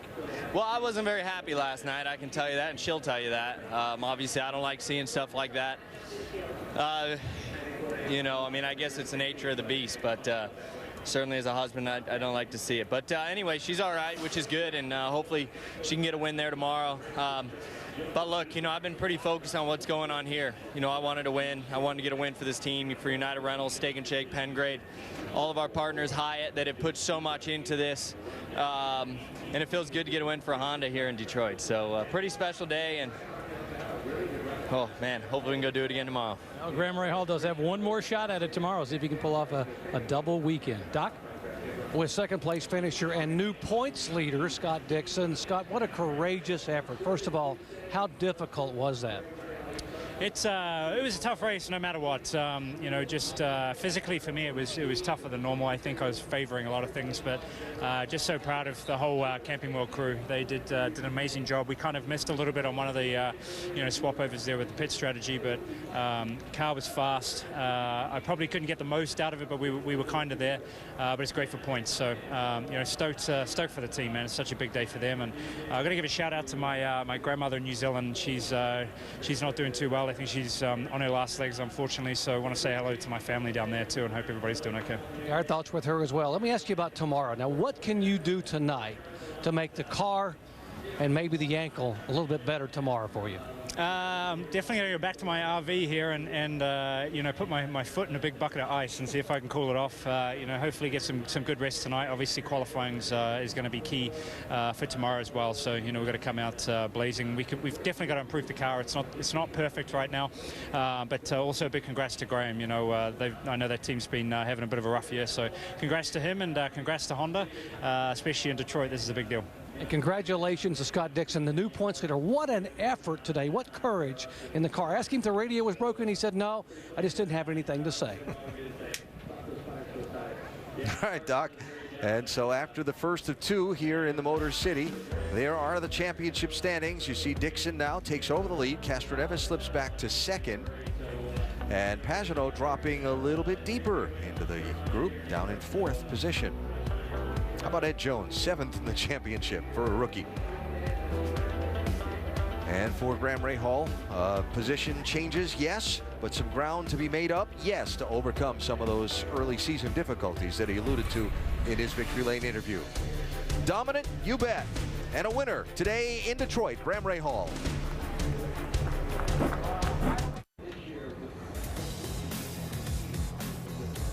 A look at the finishing order from the first of the 2 Detroit Grand Prix races. Graham Rahal is the winner. Most laps he had led in a race before today was 27. At Texas back in 2012, he led 55 in this one. Great drive from the back of the pack to third for James Hinchcliffe. See that J.R. Hildebrand was the last car on the lead lap, and others like Will Power, who had to stop for fuel 3 times and then stretch the fuel because of the strategy, wound up finishing way back in 18th place. How about that trip through the day for James Hinchcliffe, Jan? Yes, maybe we should call it the comeback kid for today, the mayor of Hinchtown, James Hinchcliffe. And when you spun just around this corner over here and you killed the engine, at that point you're thinking you're in huge trouble, but somehow you recovered. Yeah, I mean, certainly a suboptimal incident. I mean, I thought I actually got tapped. Apparently I didn't. I'll have to take a look at the replay. I haven't actually seen it, but went around, obviously, managed to keep it off the wall which was huge. Did stall the engine, but got back, onto the lead lap before the pace car came around. And from then, it kind of played into our hands. We were able to change the tire strategy up, get off the reds, and stick to blacks, and do 2 more stops. We definitely had a yellow that kind of closed the field back up, and really just got us up with the guys that we deserve to be racing against. The car had pace. Huge credit to SPM and the Aero crew.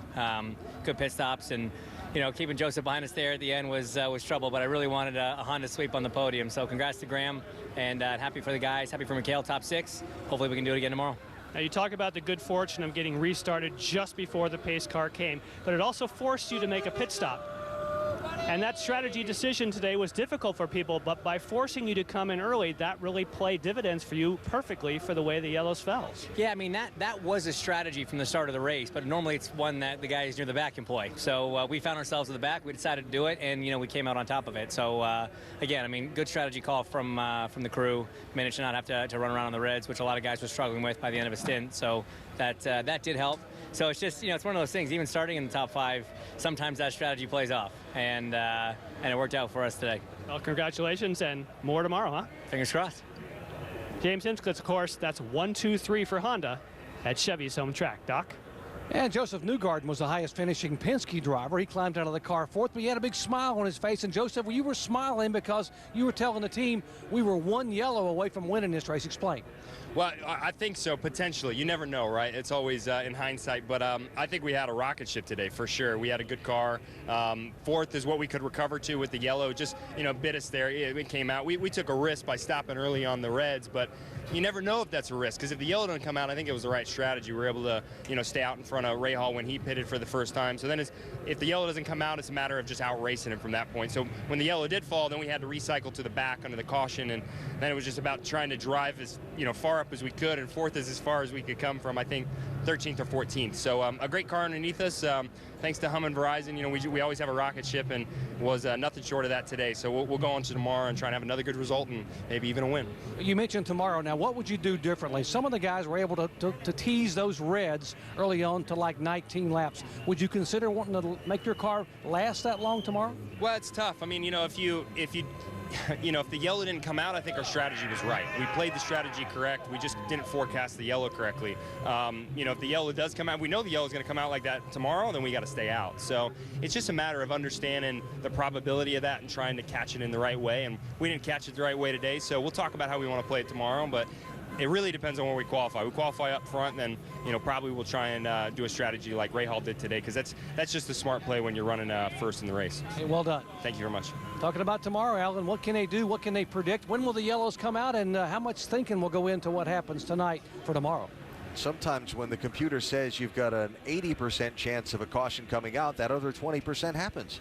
So the way the race unfolded today, perfect for Graham Rahal as he rides over to the casino, which is where they have the media center set up for the post-race interviews and the podium celebration.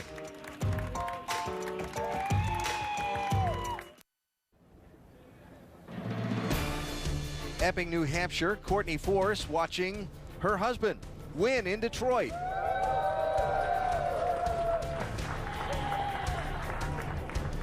And here in Detroit, the other family moment, Bobby Rahal waiting for his son to get to the podium. Get your Buckeye head out, Graham. So Graham Rahal comes away the winner. Scott Dixon second and James Hinchcliffe third. Eddie, Scott, your thoughts on what stood out from today's race the most to you? Obviously, Rahal being as dominant as he was, but I expected a lot more from the Penske team than what they showed. We are in Detroit. This is the headquarters of Penske. And it didn't happen for them today. It didn't happen today, but I suspect there'll be a resurgence tomorrow. There'll be some long meetings over there at Penske tonight.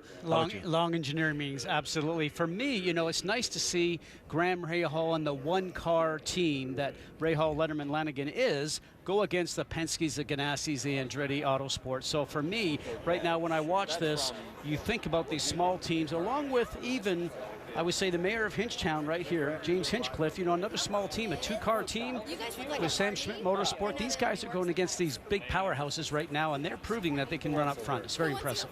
Let's talk to some more of the drivers who just finished competing in today's race. Jan? And a great start for Alexander Rossi. Certainly on the first segment on Reds, the team called you and said, hey, hang on, try to do 22 laps on Reds, and that was better than expected. Yeah, it was. It was tough. I mean, we struggled for pace on the beginning of all of our stints, but the end was better, so we need to understand that, and the Reds were way better than the Blacks, which was a surprise today.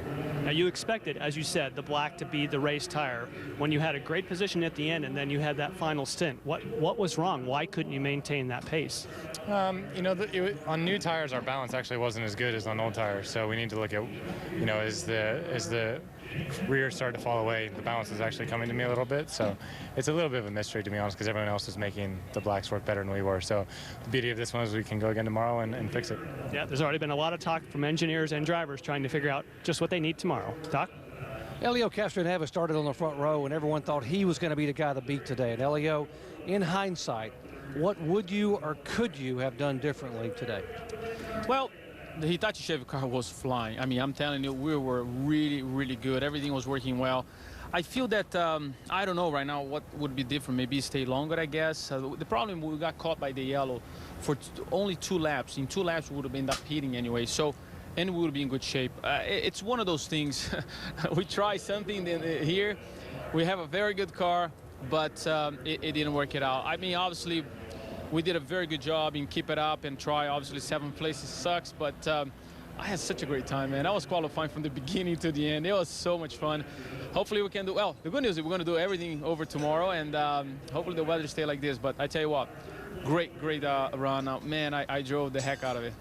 This is Detroit. It's Team Penske. This is Rogers Racetrack and Rogers Race. He loves this place. What do you do tonight? I know, what do you do differently tonight? I know a lot of guys are talking about what Team Penske might be able to do tomorrow. You had a good race car. So did Joseph Newgarden, who came by a moment ago and talked to you. What's different tomorrow in terms of what you do? Well, we got to go by step. Obviously, we got to go qualifying. We want to make sure that we get what we supposed to get this qualifying, and unfortunately they took it away, our pole position. But what we're going to try to do is the same up to qualifying, and hopefully stay in course. You know, try to be a little longer on the red tires maybe, or do something like that. But at this point, we just we can't control things outside of our control, you know, and hopefully the weather stays like this. Sounds like it's going to be raining. We got to see. But right now, I wouldn't trade or change anything because the car was so good, and I know we can win tomorrow. You have advice for Dixon?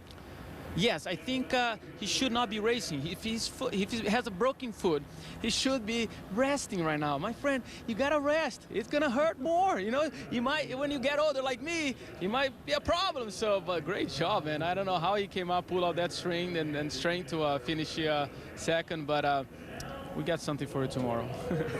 Elio Castroneves trying to be a medical doctor, trying to advise Dixon not to race. So it's one less guy you have to worry about tomorrow.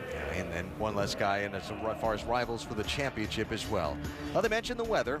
60% chance of rain at the race start. Supposed to be some weather come in overnight tonight. How long it stays? Does it come back later in the afternoon? And do we have one of those races that's a hash of drying conditions and who goes to the slicks when? It really could be intriguing tomorrow here at race number 2 of the Detroit Grand Prix. So as teams regroup and get ready to do it again overnight, you heard a lot of people pondering strategy and trying to figure it out. Engineers will be grinding over those sheets all night long. And you know, Alan, when I think about the rain factor possibly coming in tomorrow, all the stuff they looked at today and the way they get ready for tomorrow might go out the window as soon as the rain comes. And the other thing about it, too, is that this is the time that maybe finally, Firestone gets to use their rain tire that they have developed, they've used in testing, never used in a race, but maybe tomorrow will be the first time they'll get a chance to see how great it is. I love those wet races. I love that when there's confusion and it dries out and you have to decide what tires you're on. I think they're great. It gives everybody, it puts everybody on an equal playing field. Depends how badly you want it. There's nothing more fun in an Indycar or a Formula One car when you're running in a circuit where you have slicks on and it's kind of damp and only you can make it. Wow. Until you crash. Until you don't. Yeah. So the podium celebration continues, and we continue visiting with some of the other finishers in today's race. Jan? Yes, and of course one of those would be now Indy 500 champion Takuma Sato. And when you win the Indy 500, you tend to stay here longer because you have more questions to answer. You're doing interviews for Japanese television. But how was your day today? It looked like strategy just didn't go your way. No, I think we had a pretty good strong the qualifying, but we struggled a bit on the initial start and with red tires, and also we pulled away from the behind, but looks like we chose a little bit out of strategy, and that cost us in the end. Now, I've talked to some of your teammates. I just spoke to Alexander Rossi. He said his car was good on reds, but not on blacks. Now, with a big team, can you all pull that data now, having a full race distance, and come up with some magic for tomorrow? Certainly, we need to work on together, and you know, for the cars, some cars has a similarity, some cars not. You know, we need to look at the depth of the data, and certainly we should come up with a better idea for tomorrow.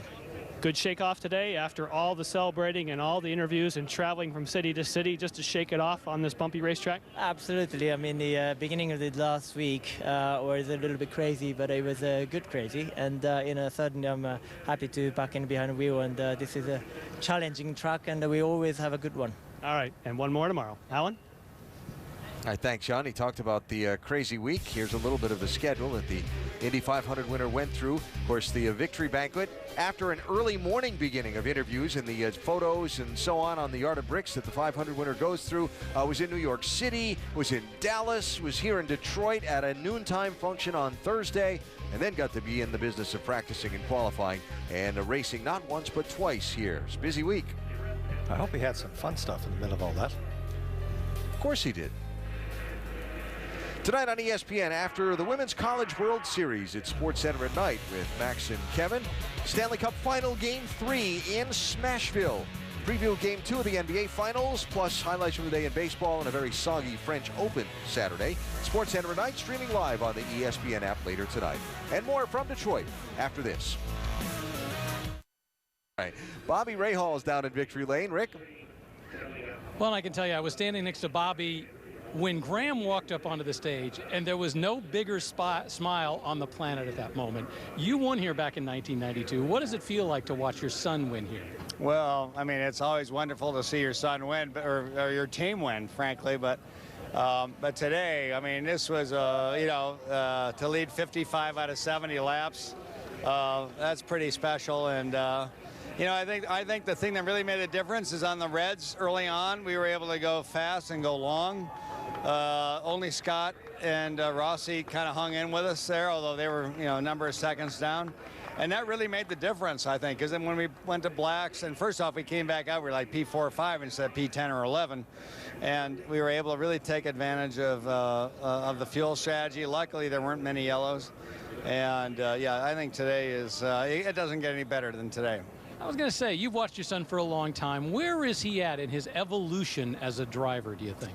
Well, you know, I think as you see today, you know, he can withstand the pressure. Elio gave him a little bit of grief at the beginning. You know, it's all about giving the driver, I don't care who it is, you give your driver the car. And if you give them the car, they can perform. And, you know, I think you give Graham the car and, you know, I mean, he's going to be tough to beat. He's going to be tough to beat, and I think we saw that today. And we saw it last year in Dallas. We've seen it Mid-Ohio a couple years ago. And, you know, the differences are so small today that that you really, the car is so important. And but today was I don't think he could have driven any better. I don't think a statement could have be made any stronger. I mean, this was our race. Well, once again, a happy team owner, but an even prouder father. Hi, Rick, thanks. So here is the recap of how the day unfolded in Detroit Grand Prix race number 1. It started turn 1, lap 1, when the 5th place starter and eventual 3rd place finisher spun. Fellow Canadian James Hinchcliffe went around. He thought he got tagged, but I think his car was just loose and it had cold tires. Thankfully did not hit the wall, wanted to get restarted, ended up following on the tail end of the lead lap very luckily. And worked his way back through. Takuma Sato, you just heard from him a minute ago, just didn't work in his favor today. No, but he was fast, and I think you'll see a lot from him tomorrow. He is the newly crowned Indianapolis 500 champion, and he expects more. Everything was all about Graham Rahal. Started on pole, led 55 of the 70 laps. The cautions fell just right for their strategy, and it all worked out as his wife reacts from over in Epping, New Hampshire. And you just saw his dad in victory lane with him here in Detroit. Graham Rahal with the win. The 4th time the pole winner has won here at Belle Isle. And, of course, his father, one of only 3 drivers to win this race and go on to win the season's championship. Will this be a launching point for a run through the summer for Graham Rahal? By the way, only a couple of caution flags for today, 6 caution laps. That's a record low for this race. That affected the strategy that played into Graham Rahal's hands. And you heard Castroneves say maybe affected them negatively. What will tomorrow bring? More caution flags? More rain? Well, from a low of caution flags today to maybe tomorrow a bit of a high, but driving in the rain is treacherous on a natural terrain road circuit out in the country. Here on the city streets, going over the manhole covers because of the crowd on the road. Eddie, you and I have both done it. It's almost near impossible, and these guys will put on a tremendous show tomorrow trying to harness 700 horsepower behind them. That's what they're good at doing, the near impossible, and they get well paid for it. So tomorrow will be very entertaining. The beautiful Scott Fountain and the splendor that is Belle Isle just off of the downtown of Detroit. And we look forward to race number 2 that comes up here tomorrow at 3:30 Eastern time here on ABC. Qualifying will be tomorrow morning, and then they'll line them up and go for race number 2. Will it be Graham Rahal with a weekend sweep? The only doubleheader race weekend of the season for the Verizon IndyCar Series, and the first of them goes to Graham Rahal. World News or your local news is next, except on the West Coast. And again, we're back here at 3:30 Eastern tomorrow for Detroit Grand Prix race number 2. For Eddie, Scott, and our entire crew, Alan Bestwick saying so long and see you tomorrow from the Motor City.